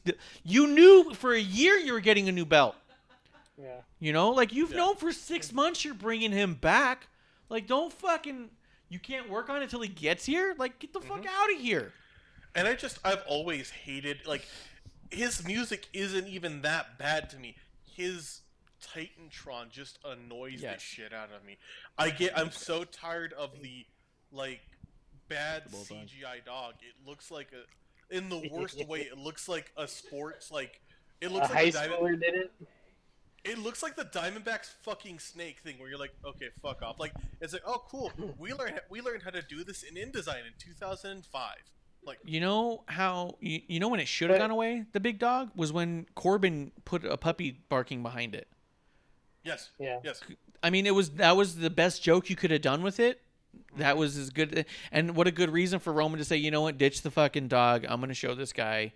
I'm gonna shit on his yard. I mean, I don't know what he would say. But the thing is the reason why they haven't changed the music yet and the graphic probably is because. Well, no, it's because during this match, because he hasn't had an entrance yet. I thought the same. So during this match, they needed the music to, hey, Roman's coming now. If they started playing, you know, Enter Sandman, that was the first song that came to my mind. You know, we'd be like, what the fuck? Who's this? And then it's Roman, and you'd be like, oh, okay. But you needed the recognition of that sound coming out now. Yeah, I think they were going for that Roman pop, that old like, oh shit, it's Roman. But something tells me if you had heard crazy music and even had the commentators play into it, being like, what? Who's this? What's this? And then you see Roman come out and they go, oh my God, it's Roman. People would have been like, oh God, it's Roman and new music. Like, I think it would have gotten, I agree with you, Kev. I think that the reason they didn't is for that moment, but I disagree with their thought. I think it would have worked otherwise. You know what I mean? Plus, you literally, in this time, can make your pop. And there's nothing wrong with saying that. You can make your pop. And if you had, like, with the piped-in audio, because they are doing it, then, again, nothing wrong with that. If you have that chaos and weirdness, and then it's him coming out to, I don't know, like, I would really love him to come out to, like, some way harder, like, metal music or something, like, oh yeah, that'd be way cooler. Brock Lesnar. He just takes Brock Lesnar's music. Yeah, Dork Chop says not wearing a vest was a good start, and said everyone was waiting for Roman anyway, so new music probably would have worked in his opinion, which is kind of what I think too. Is I think they overthought it, but I think that they fell back on exactly how Kevin said, is we need the pop when people hear Roman's music and they know. We want them to just know, because you know it right away, because it's it, you know immediately what's happening. Yeah, so, but and like I said, I don't think they've fully revealed heel Roman yet. Yeah.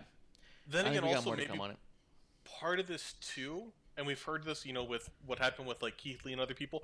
There's a kind of weird relationship with music production right now, not just in that in CFOS, but in just generally. Like, there's a weird kind of dynamic with how they're creating music. That could have been part of it, and that's fair. I'm more upset about the fucking Titantron. Like, honestly, goddamn it, I know we're looping back in, but fuck that Titantron. Yeah. The other big thing I thought in SmackDown, which was really cool, probably the only other thing I thought was like super worth mentioning, is Sami Zayn made his return. Yeah, that was cool. Yeah, I was really excited to see him come back. He came back holding the IC title. Totally popped. Oh yeah, I thought every segment he did where he was talking was so good. You forget how natural he is at it. His standing haluva kick, how fucking nice was that? That was nice. Yeah, his leg just like went up over his head and right into Jeff's face, and I was like, "Whoa!" like, yeah. I was just super. Yeah. I was just super excited. I was super excited to see him with Jeff, because, you know, I know people were really pissed about the bar fight or they didn't love it, and, you know, we were saying this is his sobriety retirement run, and I was really hoping that we were going to get some really good matches, and this is a hell of a match coming, I feel like. I think we could end up seeing if it was me booking it, I'd book a ladder match with AJ, Jeff Hardy, and Sami Zayn, and you'd hang up the undisputed Intercontinental title up top. Yeah. We gotta hang up both of them. Yeah. No. That's what they did for Shawn and Razor, right? They hung up both. I think To hang up the old mid 2000s one, the weird stadium looking belt that I'm the only one who likes. Yeah, the one The Rock had. It was nice. Yeah. It wasn't my favorite, but it was nice.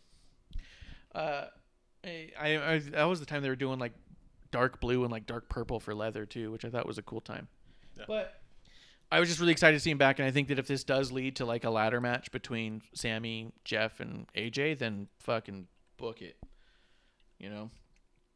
Apart from that, yeah, the reveal that Paul Heyman was with Roman was so cool, and there were so many hints along the way we just didn't pick up on. But I thought it was weird. He was in that big office with the double doors, and I was like, why is he so isolated? I was like, it's so weird. I was like, he's like playing it like he's special. Like, it was just kind of weird and awkward. I was like, are they just doing that because they're isolating him because of like sanitation? Like, I was like, and then you find out he's in there because he's cozy with Paul Heyman, and Paul Heyman's getting him that Brock Lesnar deal, and you go, oh. Not bad. Yeah, no, I'm also really happy to see Heyman come back. Although, fuck, Heyman looks worse and worse every time you see him, and I get worried. Like, honestly, I'm like, yeah. damn, On the dude. same token, though, I felt that Vince McMahon looked better than he's looked in the last several times we saw him. Yeah, like his eyes looked a little bit like a lot less. Yeah. Puffy. I thought he looked way better. His hair looked good, and I thought before the last couple times we saw him, it was kind of flat. This had that Vince McMahon puff to it. I thought it was great. I thought he looked awesome. That was the only other thing I had about SmackDown. Did you guys have anything else about SmackDown? I just had Postman Pierce. I love that. That was funny. Yeah, So that was good. And then on his Twitter, he posted a picture of the Postman Pierce uniform on his doorstep, and he was like, "Okay, who left this here?" And Charles Robinson, the referee, posted back and said, "My bad, I thought you'd want it." That's awesome. That's I love Payback Charles as well. Robinson. Yeah, Charles Robinson's fantastic. So if that was, I mean, and Postman Pierce was, I thought it was so good. The whole Adam Pierce thing back and forth, I thought was pretty good. Yeah. So what in Payback did you guys want to hit on? Payback. Did watch it all. Just, Good. Cool. I was just gonna say, going back to the whole Braun and Bray and Roman thing. To me, the way Roman comes out, signs a contract and stuff like that, felt like a complete waste of Money in the Bank. Yes. Like, that's the Money in the Bank moment there. And I think they went back and covered their track. Because, we've seen Otis a handful of times, and it's just like... They gave up on that. Like, and I feel really bad for Otis there. I feel like they were building steam, but then it became this, like... There's fucking no one there. Like, yeah, Otis can take this belt from them. And I kind of really wish it were Drew. I would like Otis to take the belt off Drew, but then... Love it. Yeah, the only thing I would... Sorry. Go ahead. No, you're good, dude. No, I was going to say, the only thing I would like to see Otis do with it is cash it in for the tag titles. I don't want to see that. I think that undermines the Money in the Bank. It does, but at the same time, do you want to see him cash it in at all? Not saying that he'll be successful, but... On Drew? I think that's how you put Roman over the top heel. You have Otis cash in, and you have Roman spear him once and pin him, and just boot out of the fucking building. And then you get a ton of sympathy on Otis. Yes, he's one of the guys who didn't cash it in, but it's because of fucking Roman, that piece of shit. You know what I mean? Like, it would drive a lot of heat. And I think it's exactly... I mean, I was thinking about it actually a week ago that's how I would do it. Or not a week ago, but, you have Otis try and cash in Money in the Bank. Roman fucking steamrolls them. People are pissed. They boo him out of the building. Fucking Roman walks right over him. I'd even have him step on him on his way out of the ring. And there's a shitload of sympathy in there with Otis, and you have a whole Otis rising to power storyline where he could go towards the IC, maybe make his way back towards the Universal or whatever. But I think you make Otis a bigger face and Roman a bigger heel by having a failed cash in like that. Yeah, I can see that. Dork Chop wants Roman to hit on Mandy. Jesus. Wow. Yeah. Yeah, we love our Otis, so. Yeah. So I don't know. I think I'm trying to think. I think the reason I don't think that Roman signing the signature and throwing the pen undermines the Money in the Bank is because Money in the Bank is giving the contract to the wrestler. You decide when you get a chance. Where this situation was, this is your chance. Take it or leave it. Yeah. Mm-hmm. So I said, to me, it just felt like a Money in the Bank moment. It kind of played out that way a little bit, yeah. Yeah. But I think that was just part of the overcomplication of it all. I don't know if about contracts. Can you sign a contract and then go in at the end? Like, does that mean it was an unsanctioned match before that? You have to have it notarized. Paul Heyman's a notary. There's no way he's not. But he didn't sign it. He's going in the back to sign it now. He watched him sign it. He didn't. He also didn't witness the other guys. I mean, if Postman Pierce was there and notarized it on the spot, then let's do it. Yeah. Postman Pierce notarized the other two signatures. Paul Heyman notarized Roman's. Yeah, we don't know. Can we just go back to wouldn't this have been cool if there are other ways to make this less complex and make Roman more of a heel than this dumbass way of doing it with a stupid fucking contract? Just have Vince say, you know what? I'm tired of this shit. I'm tired of the title being made a mockery of by a tall idiot and this freak, and then I'm bringing somebody in who I've come to find I like a lot, and have Roman come out and then have Paul come out. Give him the Charlotte treatment? Yes! Make him up. If you're gonna make him heel, make him a fucking heel. I mean, Yeah. Whoa! What? Koro! He's giving us a host, huh? No. So what that sound means. Yeah, Koro's is hosting us. Thanks for coming through. Thank you. Yeah. Cheers, Koro. Thanks. Cheers. I thought I farted into your mic. Yeah. I thought my fart traveled to your place. I was about to say, it wasn't me. Yeah. Klump did it. Let's see. Oh my god, it's in the mic. ASMR. I'm just going through to find out what's going on in the match. Oh. Well, didn't Dork Chop say he's going to watch it later? Kind of. Yeah. So, shut up. All right. Well, I guess I won't tell him, but. Don't spoil it for everyone. All right. Well, sorry. Stop looking. Well, sounds good. All right, Payback. What else from Payback? Yeah. Payback. What did you guys think of that match? As long as we're talking about Roman and them. Here's the thing, is I get it. People say I guess people say that they've only had 4 rings explode over 14 years, so it's really not that big of a deal. But it does feel a little bit much. I felt like this one felt a little bit like again. I think it's because the last 3 I think were kind of close together. I think the first time they did it that I remember was when it was Brock and Big Show. Yeah. And then it was a big gap, and that was something that had an impact. It's like, fuck, that was huge. So when it happened again, and I'm okay with it when it's like Braun and Big Show or, Mark Henry and so on because they're big. This didn't feel right because, Braun's 385, I get that, but Braun's also been tossed around quite a bit. And Bray's, 300? So it wasn't that big to me. Yeah, and we've also it didn't feel like I just didn't like the move. I mean, it was just a superplex. I mean, I think if Braun was doing his what is it called? The running the power slam. Power slam. I think if he did like a super power slam, I think that would have been great. Yeah, that'd have been cool. Yeah, maybe that's what it was. It was just a superplex again.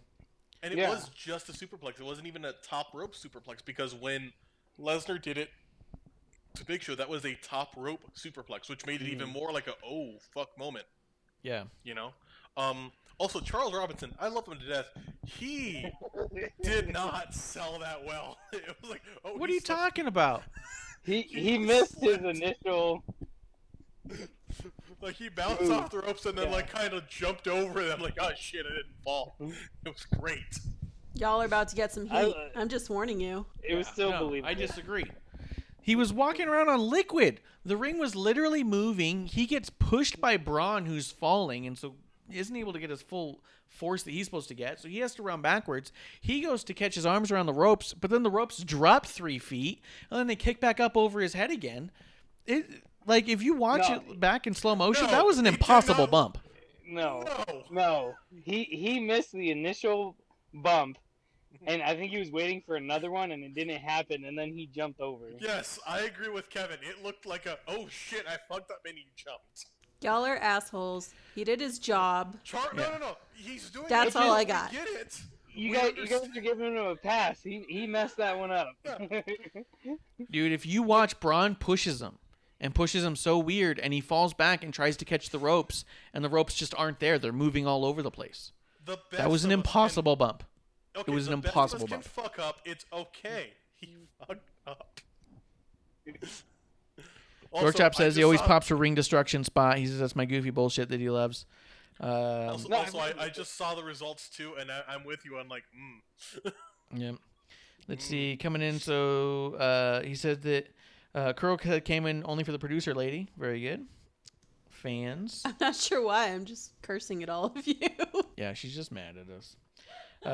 Dorchop wants Roman to show up and win the NXT title tonight. Fuck it.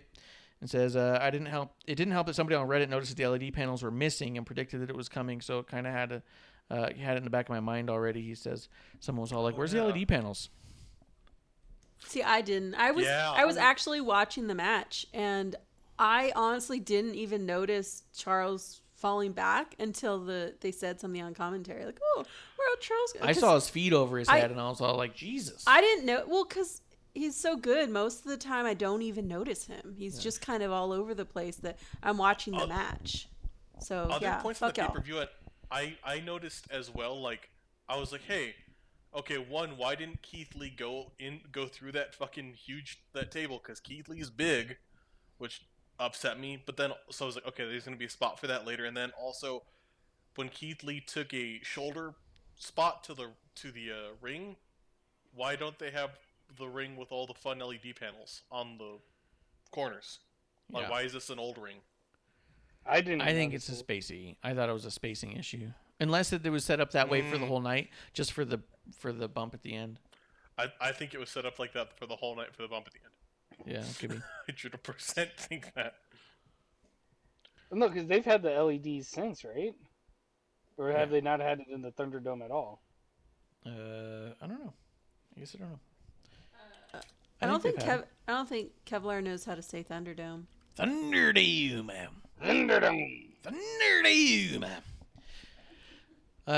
Let's see. Yesterday they had it going on, and they had the buckles with the LEDs on them. Oh, very good. Let's see. Not giving him a pass there. Did you guys see Marsh yesterday? I was in the Thunderdome a bunch. If you guys were watching on Raw. Oh, I'll watch tonight. Let's see. Riot Squad versus Iconics. So that was good on the kickoff show. Mm-hmm. The only other thing, I guess, really is the women's tag match. I mean, the other matches I thought were fine, but I think Randy and Keith was a great match. I think that was great. Yeah, I didn't like Keith not going through that table because it was like, come on, guys. Keith Lee's a big motherfucker. That table should have gone down. This is why you have multiple tables back there, so that somebody can fuck up the Spanish announce table. Have them there. Yeah, but the tables keep not breaking. I mean, if you watch Raw coming up, I don't know if you watched Raw last night. They tried like 3 times to break that table. It just would not budge. And they threw everybody into it. And it just was not going anywhere. And you're like, Jesus. Like, where'd they get that table from? Okay, we need to start gimmicking these better again. But I thought from IKEA.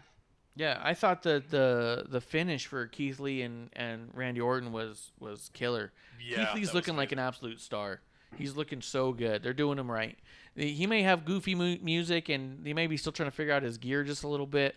But I was going to say that. Yeah, but I don't think that there's... I think people are fucking around who say, like, oh, he's already buried. It's already over.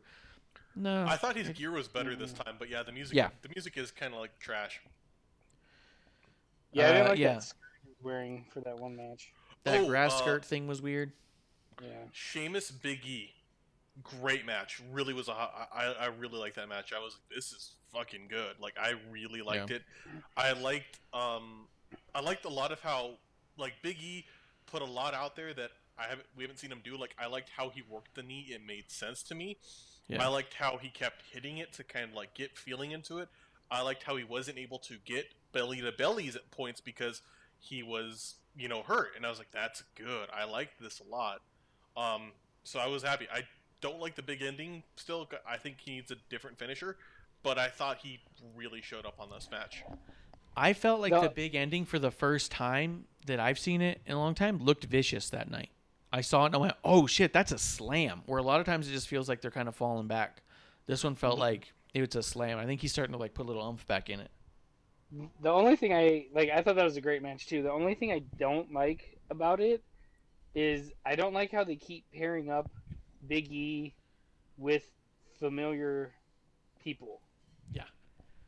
Because, they keep saying, hey, this singles run. They've already put him in tag matches with other people. And then the people that he's been facing have also been people he's faced in tag matches.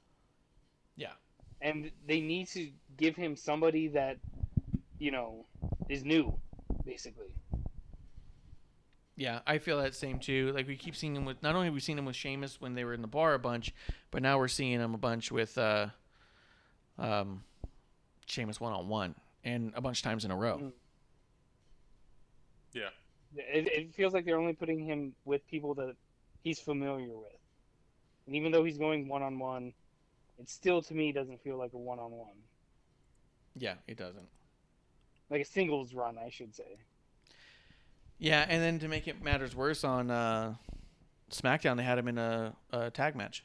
I'm like, he's on the fucking... Yeah. It was a 6-man tag, wasn't it? Yeah, it was a 6-man tag. They tagged him up with another 2 people instead of his normal other 2 people. I was like, okay, that doesn't feel like what it could be. Yeah, it doesn't. To me, it still doesn't feel like a true singles run. Yeah. I wonder if maybe that's also part of what they're doing too. Like, I won't knock it because I'm excited still. I still want to see this, and maybe what's happening here is we're creating the idea that he can't have one. Oh, because drink some of coffee, big fella. Sorry, but we're creating that idea that he can't have a singles run because of what he said with The Miz and how he's been in these matches. We can kind of create that like idea, and they keep talking about this is a singles run, and that's the idea behind this. Like, great, so you create that question. He has to prove it, and I think he can. I'm okay with it. But see, once again, he's going against The Miz. He's going against Morrison. He's going against Sheamus. To me, how many times have we seen it in the past where, one member of the New Day versus one member of the Bar, and it was Sheamus versus Big E. This is what it feels like. People. Maybe next week we'll get him versus Jeff Hardy. That'd be good. But that's a tag guy once again. One of the Usos is injured. Give him up with the other Uso. One-on-one with him with one Uso. Yeah, Can you imagine he gets in the ring and he goes, ooh, but no one's there to say the other part? And Big E yells, Day? Yeah. Day?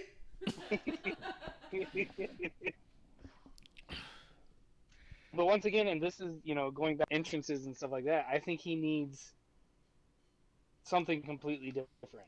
You can use the same, some of the same graphics and stuff like that, but don't come out to, the New Day theme. He needs to be a singles guy. I feel like there's something about it. I mean, I get it. It's what brought him to the dance, right? I don't know. I feel like there does need to be some change up. I don't know what it is, some little tweak, but I don't think he needs to like dramatically change. No, I mean, even Kofi came out to his own music, and you know what's crazy is they made Kofi different music just for WrestleMania for him to come out without the New Day song. And at the end of the day, when they listened to it, and they said it was amazing, and Kofi talked about it in the podcast and said that they should put it out somewhere so someone can hear it, because he said it's an amazing song that he hoped he would come out to. But at the end of the day, they thought that so much about the journey of the New Day was about the brotherhood of all of them together and getting Kofi there, that he thought it felt to him disrespectful to the New Day to come out to anything else. And I understand that, but I also think Big E could even use, something similar to the, hey, ThunderDome or whatever, and just be like, hey, this is Big E, just tweak it a bit, just so it's him. That's true. Him saying coming up to your world famous tag team champions, I was kind of like, that's a little weird. Yeah. That could have been a little more personalized for sure. Dork Chop wants to see Big E versus Aleister Black. I'm all right with that. Yeah, I'm good with that.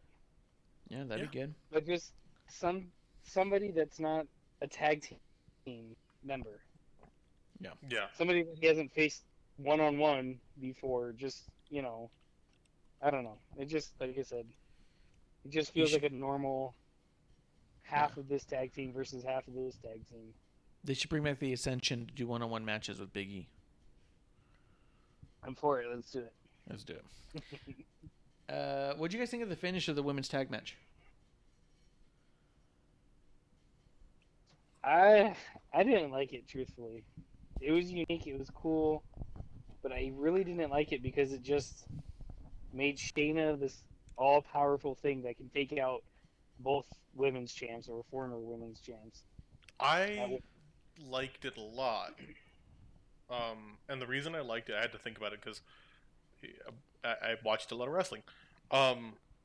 I think it's a good way for like the story of Sasha and Bayley, where they're going to be feuding, is that literally Sasha's trying to save Bayley, and it's Bayley taps out with Sasha's arm. So like you can create this like, well, you made us lose it. You're the reason I lost this. You're the reason you lost that belt. And like, and Sasha can say, I'm literally trying to save you at every point, and you can't even do it for me. And I think that's awesome. Yeah. I like this pairing of Shayna and Nia. I did find it fucking hilarious that Nia came out in a Tamina shirt. Yeah. Oh, she's working out in a Tamina shirt. That's cool. Oh, she's coming out in it. Is this because she wasn't working out?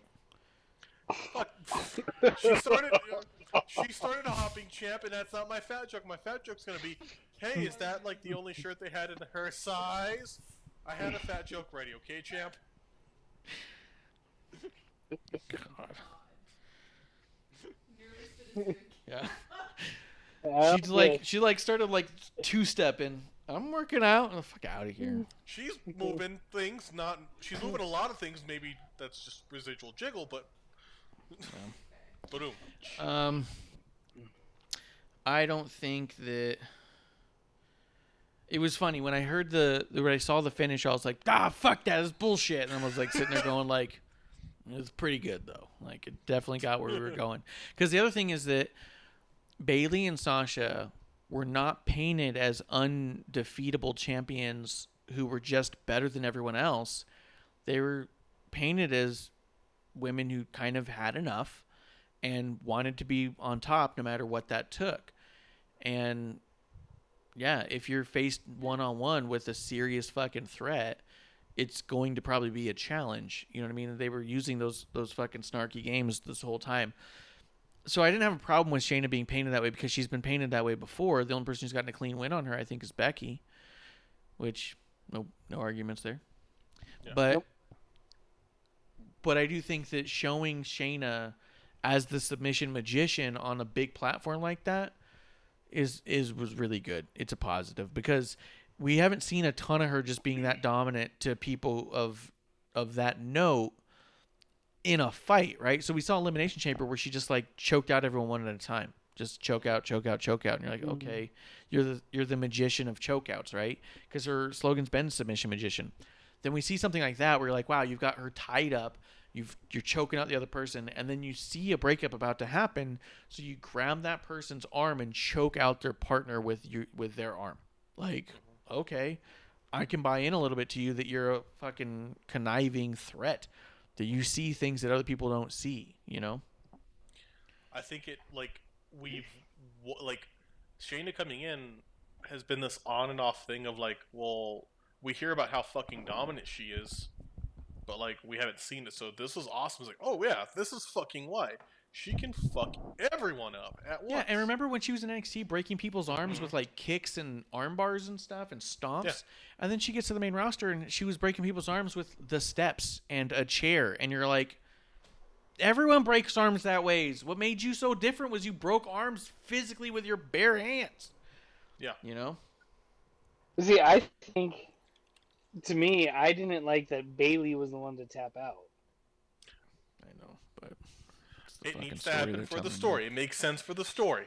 Yeah, but at the same time, so why isn't Shayna going after the SmackDown title? She's not on that show. Exactly. She's on the wrong show for that. So you're saying exactly. So what they're painting right now is the SmackDown Women's Champion, who's supposed to be, the top, a mid card on Raw. But here's the thing: the SmackDown Women's Champion did lose it. The Raw Women's Champion lost to a mid carder. So Bayley, who's the heel and supposed to be on top, can say, "You lost to a mid carder. You've lost your titles. I haven't. Why do you keep losing your titles?" And it makes somebody Bayley look. was the one that tapped. But I think it's gonna be like Sasha's gonna become face. Bayley's gonna keep being a heel, and then we'll have Sasha Bayley for a title at some point. Yeah, I can see that too. The other thing is that Shayna needs to continuously be represented as someone who could be the champion.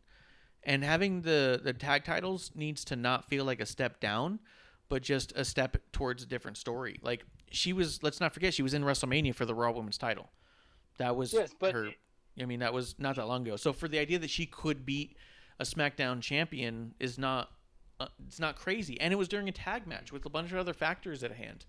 It wasn't one-on-one. But I think you get that with Sasha being the one to tap out. Because then Sasha lost her belt. Sasha lost the tag, championship. I just think you still have Bayley, above Sasha. Because now Sasha's going to blame Bayley for tapping out. Bayley's been painting the SmackDown Women's title as the most important thing to her for a while. She even said that when she was going to have a match for SmackDown Women's title, she goes, well, I actually have something to fight for this time. You know what I mean? This could easily be part of Bayley's whole thing of like, you know what? The tag titles aren't that important. It's not my SmackDown title. You know what I mean? Like, I think that it works for that story in that, well, for one, Bayley was the one who got pinned when they lost the title the last time. Like, it doesn't hurt Bayley to be tapped out in a tag match by someone. How many matches have we seen played out where it was like, beat me in this match and then you get a title shot and it's one-on-one and you're like, well, this is bullshit. I just beat you one-on-one.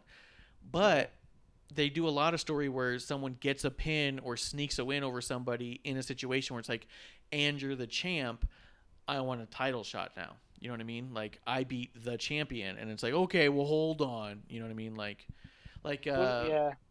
It's kind of wrestling thought process, right? Edge.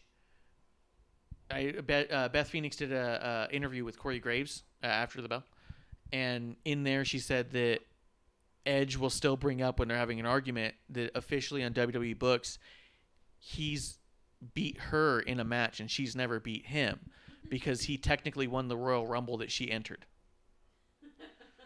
Nice. So technically he beat her by way of winning the match that she had entered. And so, I mean, it's that same kind of logic. Well, I got a pin over you, so I deserve this other thing. I won. And it's like, there's a lot of reasons why it's not the same as winning a championship one-on-one match. Yeah, and I get that, but I think storyline-wise is, they painted Bayley as the dominant one of the two. She's held the belt for this long. Sasha's never defended her singles title once.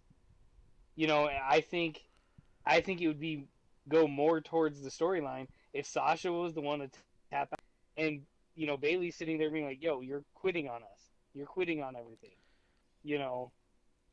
I think they've already. Well, I think it almost works reverse, right? Because the whole first title run they had, Sasha lost every match that they had lost, and Bayley won every single match that they had won as tag teams, leading up to the Elimination Chamber stuff, the only time Sasha ever won a match was when they won the titles.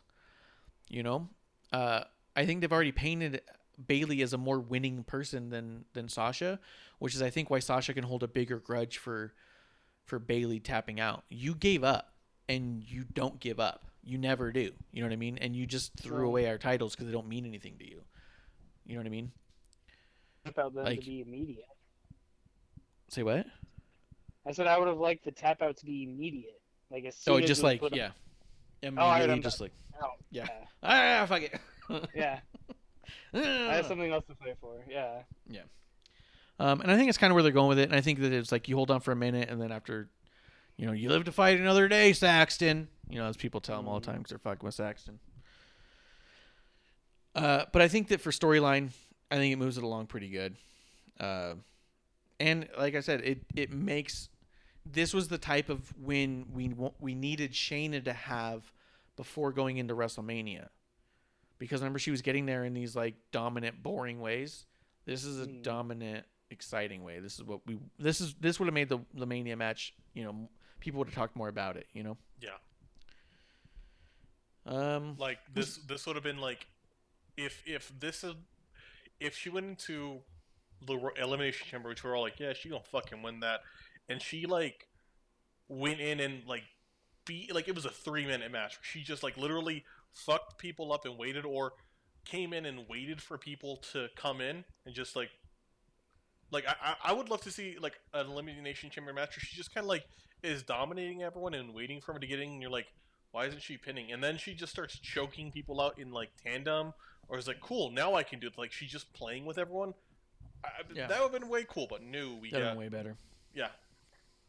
Yeah. It'd be a great Elimination Chamber match.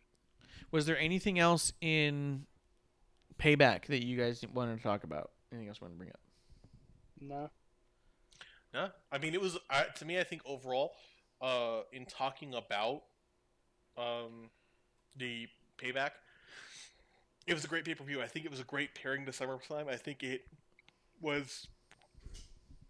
Oh my god. I know. I know. Why do you take the floor just to do that? I don't know, like... I think it's like, why can't I yawn quietly? It's like, oh, I gotta like talk and get it out because it's an ear thing. My body sucks. But I think Payback was a great pairing to SummerSlam, and in some ways a great, like a better version of SummerSlam. I don't think these are separate pay-per-views. I think they're together combined, and it's like the finishing of the other one, and it worked out really great in that regard to me. Yeah, it felt like a part 1, part 2, but it also felt like by the end of Payback, so much had changed. The landscape was so different that now I have to see what happens this week on Raw and SmackDown, because I've got to know where we're going here, because now we got new tag champs. We got Roman is obviously a bad guy with the Universal title. Like, Dominic in another match with Rey Mysterio and Seth. Like, as much as that seems a little bit drawn out, it's also really interesting where it's going, because it's kind of exciting to see the guy go through his new career. But I felt like there was a lot different. That it makes tuning into all these shows right now really important, I think. Yeah. Yep, Grim Reaper just showed up. Cheers, Grim. He said, hello, gents. I think Sasha should take on the heel role in the split. Bayley would be a likable badass. I agree, too. I think that you can have... I said it before. Sasha can be really mean to Bayley, and it still plays out as Bayley being, I'm a tough guy. Like, she's a heel in such a silly, almost childish way. Like, ding dong, hello. Like, what badass actually says shit like that? She's playing it like a kid who's trying to be a bad kid because that's who they want their friends. That's who they want to hang out with. But it's like, it doesn't fit. It doesn't fit them in that way. But I think it works with her character because it's true to both sides. So I agree. You can have her be, but I'm tough. I'm mean. And they're like, you're not mean. Sasha's being actually mean. She like wrecked your car or something, you know? She murdered. Yeah. She just killed your dog in the ring. So that's pretty mean shit. So there was a picture of when Shayna actually has Bayley's arm and Sasha's just smiling in the background. I saw it. It looks kind of like that. I don't think it looks it It didn't look that way to me looking at it, but I did see where people were saying that she's kind of got her mouth open, showing her teeth, and it's like, she's smiling that they're losing, and I was like, eh. But I see what people were saying. It's definitely kind of looks that way for a second. You guys good to go talk about Raw? Or is there anything else we're missing on Payback? I think let's go jump into Raw. Yeah. Jump into the ThunderDome! Guys, I was in the ThunderDome.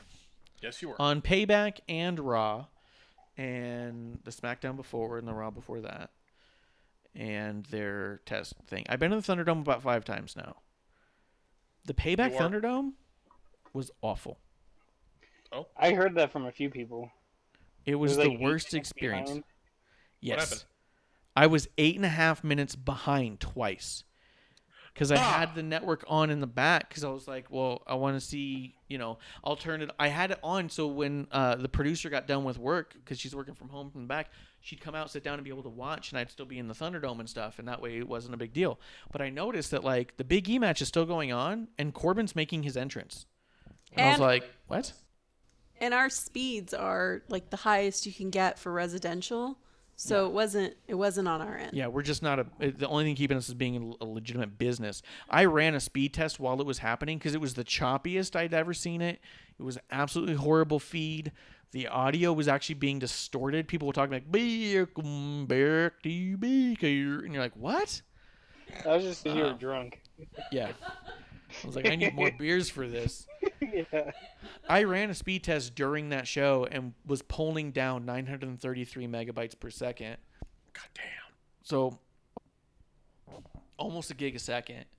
And I was pulling down, or I was putting up 35 and a half, which is the most you can get if you're not business in this state. Yeah.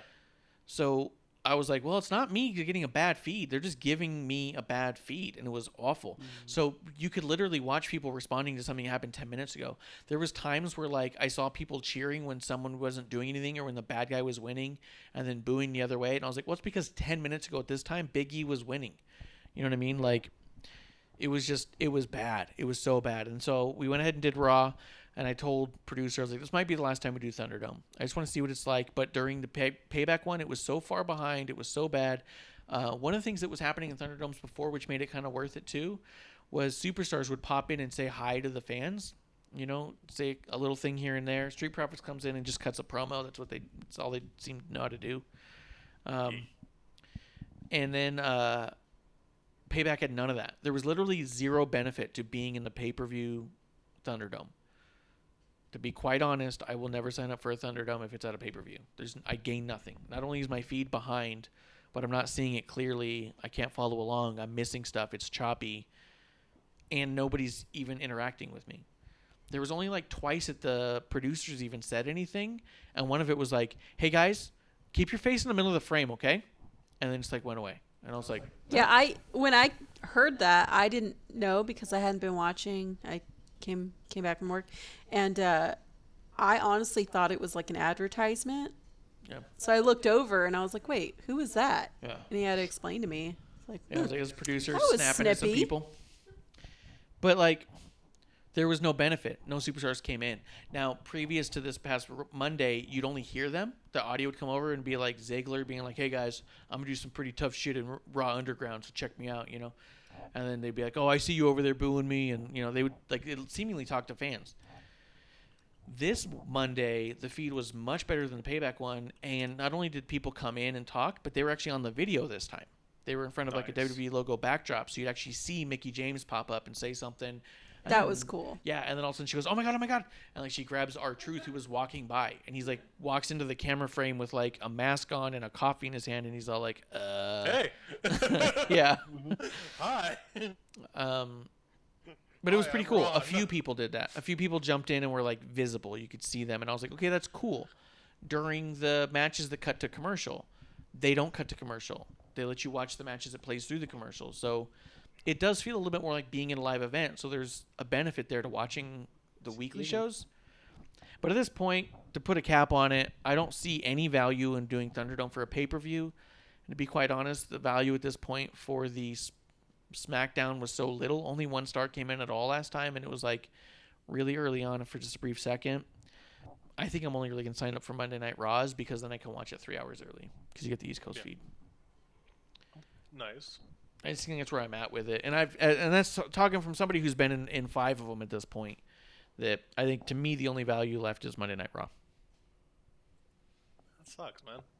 I mean, it's cool, and I encourage people to do it. I think it's fun, but I thought for a while I was like, dude, I'm gonna do as many of these as I can. I'll go to every single one of them they let me. And then after doing like 5 in a row, I was like, I don't know. Yeah, maybe once they work out the kinks, I hope that this choppiness goes away. Yeah, I thought adding video to the superstars piping in was huge. Yeah, a little bit of interaction, just to make sure that it doesn't feel like we're just watching a TV. Because you looked in the crowd and you did see one family just staring off into the distance. So yeah. A lot of people are still trying to get through the idea of like you're part of the show versus you're watching the show on there and you might be seen on TV in the background. Yeah. They've really pulled back on even saying, "Hey guys, what do you think about this guy?" Like, because they would say that during entrances just to get people moving. Like, "Hey, the show's on you." So, I think it's starting to reflect again. You're starting to see bored people again. And but I think otherwise, I think it's cool, and I think you should do it. And I think when you do it, you should behave as though you're in an arena, because it's also just kind of fun to be in your house yelling and screaming for Drew McIntyre and stuff. You know what I mean?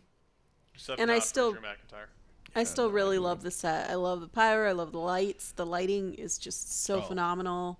It's killer. Ugh, absolutely killer. Gets you super hyped.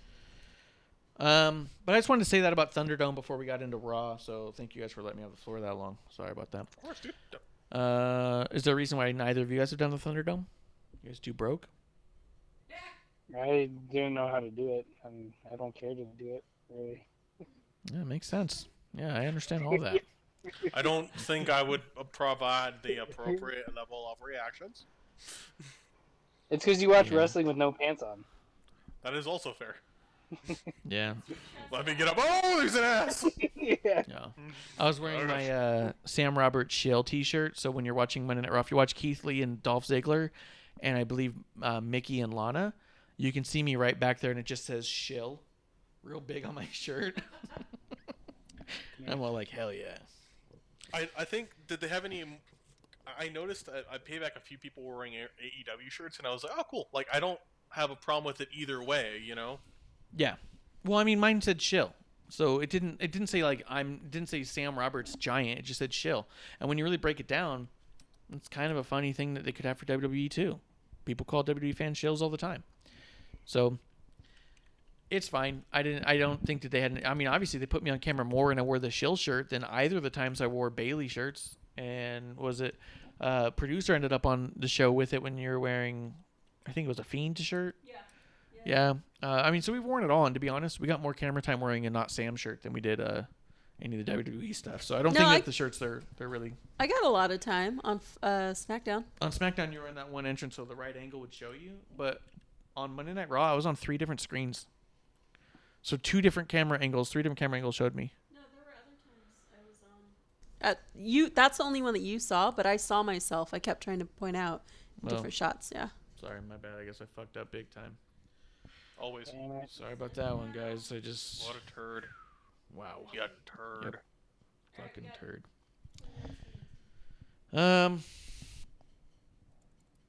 Anything happen on Raw? What'd you guys think? Anything left on your list, man? On Raw? The Iconics leaving.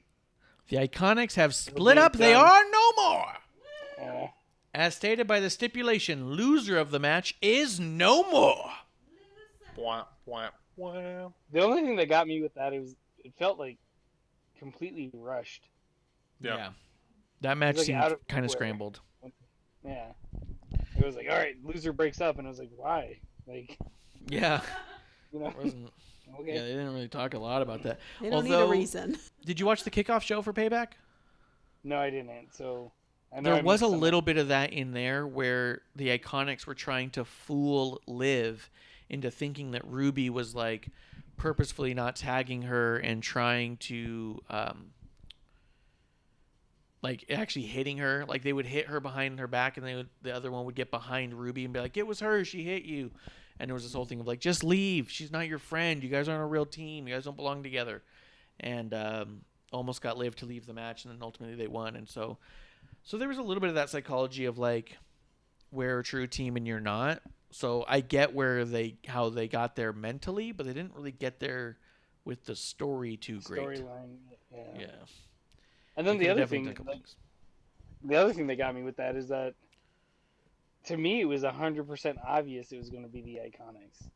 I was hoping so bad, especially with that video. Real quick, Dork Chop says, "Hey gang, gotta run doing more streaming these days as well. I need to get started soon. Love you bastards. Cheers to you, Dork Chop. Thank you for coming through. I'm gonna send you a bunch of links to UFC Survivor Series Team fights. UFC. Yeah, and if you guys are listening on podcast, MMA, Team MMA fighting. Team MMA. Don't get your ass. And if you guys are listening on podcast, we do interact with our chat all the time, and the more you come in, the more you become a part of the show. So check us out, WrestlingRocks.com. Go ahead and hit subscribe, hit the like, give us 5 stars. Kevlar, go ahead and say what you're going to say about the Iconics being the obvious loss. Well, they did that like promo, and it seemed like they were already crying. Yeah. So I was like, oh, somebody's leaving the company. And this is their last. You know, like Billy Kay did a horrible job, like trying to, cover it up. Mm-hmm. And it just felt like somebody was leaving. I don't know if it was Peyton going to AEW or what, and I still don't even know. Not sure if I care. But it was like 100% obvious. They kept saying, oh, they've been friends for this. They've been friends. They show that little video, and it's like, you don't do the same for, Ruby and Liv, and it's like, all right, they're done. Yeah, they're definitely building this one up. I agreed in that I understand that the Iconics are beloved backstage, and everyone who's ever worked with them and has ever known them thinks that they're so funny and they're so goofy and they're so good. I personally have never been entertained by them for even a moment. So I will say that the last couple singles matches Peyton had, I even said on the show, she was doing very well and was actually impressing me in the ring and telling really good stories in there, which I thought was a huge change of pace for her. But at the same time, I think breaking them up is the most interested I've been in either of them ever. I'm more interested to see where they go with them now that they're broken up than I ever was with them as a tag team. I did not think they brought anything but a disservice to the tag championships when they held them. You know what I mean? Here's a really early... We said it on the show as soon as they won it. I hope they don't fuck around and make these titles a joke because it's so new. Them. Yeah, it'll bury them, and we need these things to be important for them to last. And what happened? They went out there riding them like it was fucking Billy Madison or Happy Gilmore or whatever, and they disappeared because there was no one cared. No one cared about the titles, and it wasn't until they lost and then people started caring again. Yeah, they never showed up on different brands or anything like that. It was like or NXT. And they might have gone to Raw and SmackDown, but they definitely weren't on NXT. Yeah, they weren't showing up everywhere, and I mean, I didn't think it was good for the titles. I thought they're just a joke act. They're out there for us to laugh at. And to me, I thought that the women's tag division deserved different than that this early, right? And go ahead. No, you finish. No, it's fine. Fight. No, I get it. Fight. I'm done. Say anything. Fight. I was actually surprised that they didn't rebrand them the way we all were led to believe, because I do recall them coming back and them teasing that there was going to be something new to them, and there wasn't.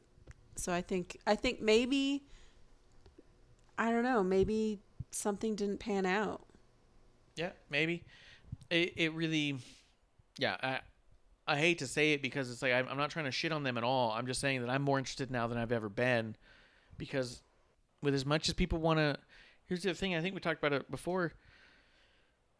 I was watching old school WWE on the network today, and I was watching Barbarian and Iron Sheik and Big Boss Man, and I'm watching them and I'm thinking, what is different about these guys than Orange Cassidy or Danny Jordan, the mean girl, or that abandoned girl who's a demon? Like, why are we pretending that this jokey stuff from before that everyone said was bad WWE creative and hokey things isn't exactly what people are going for now? You know what I mean? And I felt like the Iconics were absolutely a joke act at a time that I was really looking for a serious act in that division. You know what I mean? Yeah. I'm interested where they are, where they go, even, or what they're going to do, because I do think as people, they seem incredibly nice and awesome to be around. And I do think that there's a place in the business for them. I felt time and place for me wasn't on point. And I mean, I don't want anything bad for it. I don't want to be like, oh, I hope they both get fired. It's not like that at all. It's like, all right, I want to see where they go with them. If they both have significant singles runs, I think that's a better thing for them than making a mockery of the tag titles, which I thought was their whole point, was that they wanted those titles to make them mean something, and they made them whoopee cushions. Irrelevant. You know what I mean? Yeah. Do you think that, because I think, watching them in tag matches, I think Peyton Royce is the better skilled one out of the two. Do you think that there's a legitimate singles run for Billie Kay? For Billie Kay, you think? Oh, sorry. No, I'm asking. Do you think there's a legitimate run for her?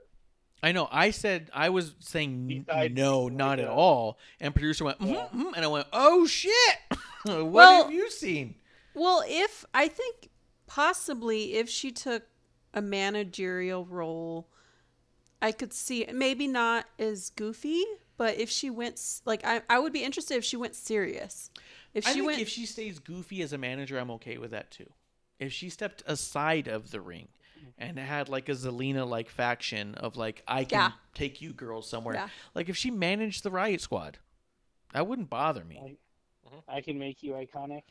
Yeah. I can show you the world. Shimmering. Okay. All right. No. Oh, sorry. It sounds like a Vaporwave song when you sing it. I don't think with the way that Billie Kay's been presented that her in a singles match is anything exciting. I mean, it's going to be like the Ninjas in a match in 24/7. She's 24/7 title tops with that act. I'm just not interested. If we want to get her towards a title, I think that she stops selling like a child and stops screaming and overacting. I think she calms that bit down a little bit, and then I'm interested. But I think the way her character is now, she's part of the 24/7 title picture from here on out. Yeah. But I think Peyton Royce has everything to be in the title picture for sure. She could hold a SmackDown Women's title, and I wouldn't even go, how did this happen?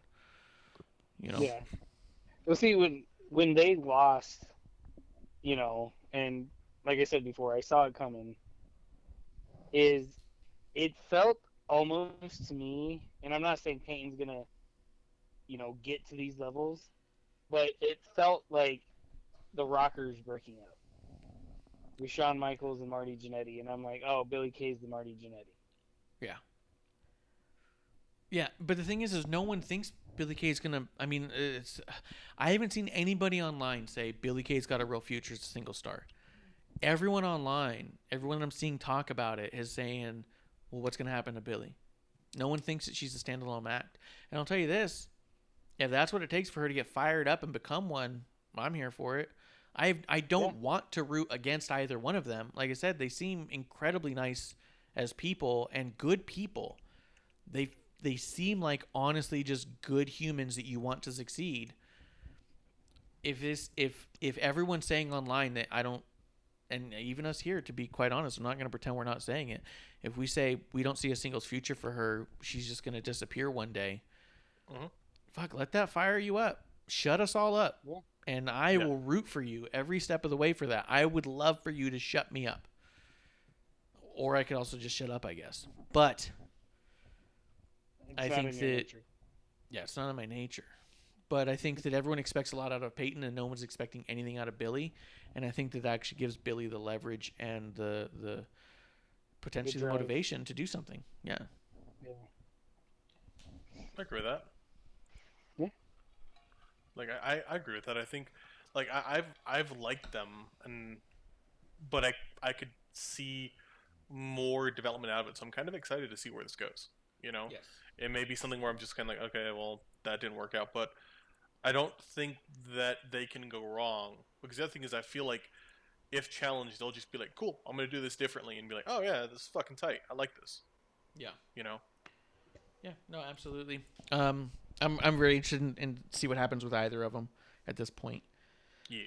Really excited to see what happens with the Riot Squad as well. Do you think that the Riot to Live? Do you think they take the titles off of Shayna and Nia?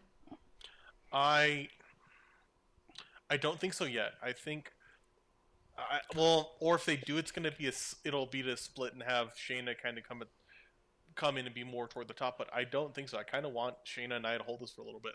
Gosh, This shit. Hey, this could. We want people to work and do better. If getting this person more time makes them do better, I'm okay with it. I'm still trying to get over the fact that Liv is no longer singles, having her singles run, and that she's back to Riot Squad. I'm not bothered by Liv having her singles run cut short. She wasn't doing anything with it, and I don't mean that in like that her matches weren't great. Her matches were phenomenal, but her character development was nowhere. What do we know about her character now that we didn't know a year ago? Where are we at with her character now? Who is her character? Who is she? Who's Liv? Like, all we know is that she tweets "watch me" all the time before she goes on TV, and then she says something vague and weird, and then she's gone, and you're like, okay. Yeah. And she'll put on a great match, but even her entrance, how identifying is it as her as a character, right? Like, you watch The Fiend come out and you go, oh, I know what's happening here. You know what I mean? You watch Liv come out and you go, oh, I guess it's a cute girl dancing her way to the ring. Yeah. You know, like, she seems a little devious, I guess, so maybe she'll cheat a little bit. But, I mean, what do you get out of her character? Like, and that's what I was thinking about her shirt. You guys saw her new shirt that came out we talked about? No. It says, it's a white shirt, which I like. It says Liv in black. It says watch me in white in the L. And it has a picture of her in red inside the eye. And the only thing I think was probably done poorly was that the L and the I look very, very similar. But looking at it, people were really complaining, saying this is lazy, this is boring, there's nothing going on. And when I looked at it, I was like, I like it a lot, and I hate to say it, but this encapsulates literally everything we know about Liv. This is it. This is what she looks like, this is her name, and this is what she tweets. Yeah.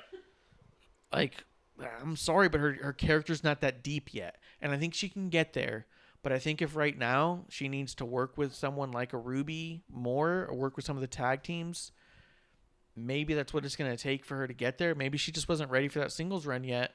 But her in-ring performance has skyrocketed since her in-rings. Yeah, so, I mean, I'm here for the long haul with her. I want to see where this is in a couple of years. I'm not rushed to see her get straight to the top and then pit her out. Like, I think she could be there for a long time, and we could see a lot of great stuff, you know? Mm-hmm. I agree with that. Like, I think it's just gonna keep building. We need to let that happen. Like, let this keep going, and it'll take time. It may, like it may and not I be would perfect. like, yeah, 100%. You're gonna have rocky roads. I would like to see the Riot Squad take the titles off of Shayna and Nia immediately. Let Shayna and Nia implode. Let Shayna break Nia's arm in real life so she can be benched, and then let the Riot Squad give a prominence to the tag titles like Bayley and Sasha were doing. Let them go to NXT and defend it. Let them defend it on Raw and SmackDown. Let them ask two women just to tag up and see. You know what I mean? And just get more women TV time. Like, I'd like to see the Riot Squad hold those tag titles for close to a year.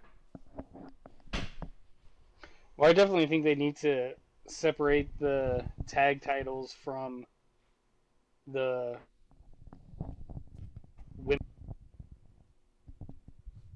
And I think Nia and Shayna are more geared towards the Raw Women's title, and I think with Ruby and Liv, they're actually a tag team, and they're actually people that we would want to see, on each show. Yeah, for sure. Yeah, You know, I think it'd be great. I have no interest in Shayna and Nia going to NXT right now. None. I have no desire to see them doing anything with the tag division or in NXT. I don't. I want to see them do one-on-one matches with people or crazy shit in the back, or see them on Underground. I have no interest in seeing them go to NXT and work with the new talent. Yeah. Let's see. Other than that, a little bummed by what happened with Kevin Owens. I don't think I've spent too much time on it, other than I hope we see more out of him that's different as we go. Yeah, I feel like that was just like a letdown. Like, okay, cool. Like, I want to see more of Kevin Owens. I always want to see more. Like, he is always amazing, but it just felt like, okay, cool. So you're going down this pathway with him. Yeah. Well, you know, I think it definitely develops Kevin Owens and Aleister Black, you know, feud. But I don't know. I liked it because I thought it shows Randy being, you know, a serpent and manipulating people the way he wants things done. And, you know, even in the main event when he rolls out and says, like, what are you doing? And he's like, I already had a match. Already tonight. Yeah, I already worked tonight, guys. Yeah. I was like, damn, it just shows how great he is. Yeah, he was phenomenal. And we can talk about that too, so as long as we're on the topic. The finish of Raw, where Seth takes a spirit bomb that murders him. Seth was taking the best bumps that night, dude. Yeah. The fucking Keith Lee shoulder tackles Seth Rollins, and he flips around like a helicopter blade. Yeah. I was like, Jesus. Like, he did such an awesome job. I think Randy and Seth both were like, oh, we can make Keith Lee the biggest fucking thing. Like, we can help out here. Yeah, we can do a thing here. But then for Seth to take the spirit bomb, and then Keith to take the RKO, and then for Randy Orton to literally roll over, like jump over and roll over Keith Lee to get to Seth, because he had more confidence that Seth was more out than Keith Lee was all like, ooh. Like, he did the RKO to Keith Lee and thought that might not be enough to put him down. But I know that the spirit bomb was enough to put out Seth Rollins. Yeah. Like, that little bit of psychology in there, too, I was all like, fuck, this guy's so good. And the way his movement was so flawless. It was crazy. Apart from that, Mickie James coming back for the Raw Women's title, I'm excited about. The Dominic and Seth stuff I've been okay with. I think Dominic's doing a good job, and we'll see how he goes. I feel like there was one other thing in here, unless there's something else you guys want to talk about. Underground was cool again. I'm all in on Underground, man. I got no problems with Underground at all. Underground was good. It's grown on me. At first, I hated it, and then I was like, all right, let's see where we go with this. You know what I'll say about Underground? Because I've heard a lot of people say it, and I think that they're just fucking missing the point, which is crazy to me. Some of the people who are saying this is that the problem with Underground is that you're going from working matches that are wrestling to like real fighting. So you're having this real versus fake thing back and forth. I'm not getting that impression at all. I get that you have rules and no rules, and that changes the dynamics of a fight. Mm-hmm. You know what I mean? Like in a wrestling ring, there's a lot of rules to consider. There's a lot of things you're trying to do. There's a lot of there's a lot of more tools at your disposal. You have ropes, you have turnbuckles, you have everything, right? Where in a stripped down ring in the middle where we say you can do whatever you want, you might go for a different style. You might try different types of hits. Because the other thing is you can't pick up speed and momentum. You can't run and bounce off the ropes to get a little speed going. You're going to have to lay it in and put your weight into it. That might change the way you're going to deliver something. Well, and for me, the Raw Underground truly feels, you hear it from both AEW and WWE. Hey, this is unsanctioned, this and that, and it's like, this is the same shit. Yeah. This is match. Yeah. And this with the Raw Underground, it's like, all right, it's got a different feel. It's literally like. It feels like you're in a warehouse. And, some sleazy promoters putting it on and just like, you versus you, fight, let's go, Yeah, And it feels a lot more unsanctioned. Yeah. yeah. Yeah. Great. The other thing that I've been thinking is I don't know who the doorman is, Yeah. but is he the big ninja? Yes. Okay. Yeah. That's him. And he was originally brought in. And he was being managed by Malcolm Bivens on non-televised NXT. And when he got brought in, people were really excited because that dude can fight too.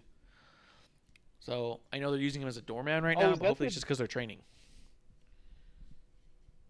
Is that the dude that used to be a football player?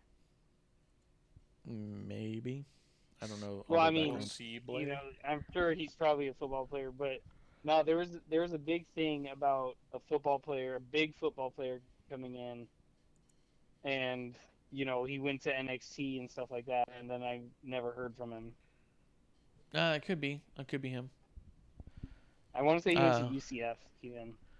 I mean, that might have been Bubatunde, Look it though, up. too, because he was a big dude who went over there that we haven't seen. But I think that they're using a lot of their big guys. I think they're training them because they were so green that they couldn't just grab like a carrying cross and put them out in the ring a couple months later and just tighten them up as they went, These guys are like, here's how you run the ropes. Here's how you take a bump. Like, they're fresh, and they got long terms with them, Yeah. Anything else you guys had about Raw, either one of you? I mean, I'm still on the fence about Raw Underground, honestly, just because it's feeling long to me. I'm not knocking it, but it's just feeling long to me. So I'm feeling better and better, more curious about it as it goes. But like it's just. How good did Marina Shafir look? How badass does she look beating someone up in a skirt? I'll give you that, but it just, I don't know, man. Like And I like right now they're not mixing too many of the talents, just enough of them. There's a lot of people we only see fighting Raw Underground who are not getting ring time. So I like that feels like there's a different roster over there. Yeah. Makes it feel a little bit different too. You see a couple people because you got to add legitimacy to those guys too, but I don't know. I feel like they're doing it right. Yeah. Like in time, I think I'll get better about it. It's just, I'm still getting there. Once we get you the Raw Underground shirt, you'll be fine. Get me a Raw Underground shirt and I'll never wear it. Don't spend money on me, champ. You don't wear shit I give you now. Kevlar, was there anything else in Raw Underground, or not Raw Underground, in Raw in general that you? No, I think we pretty much covered everything. I'm really excited for SmackDown. I'm excited for tonight's NXT to see who the new champion's going to be.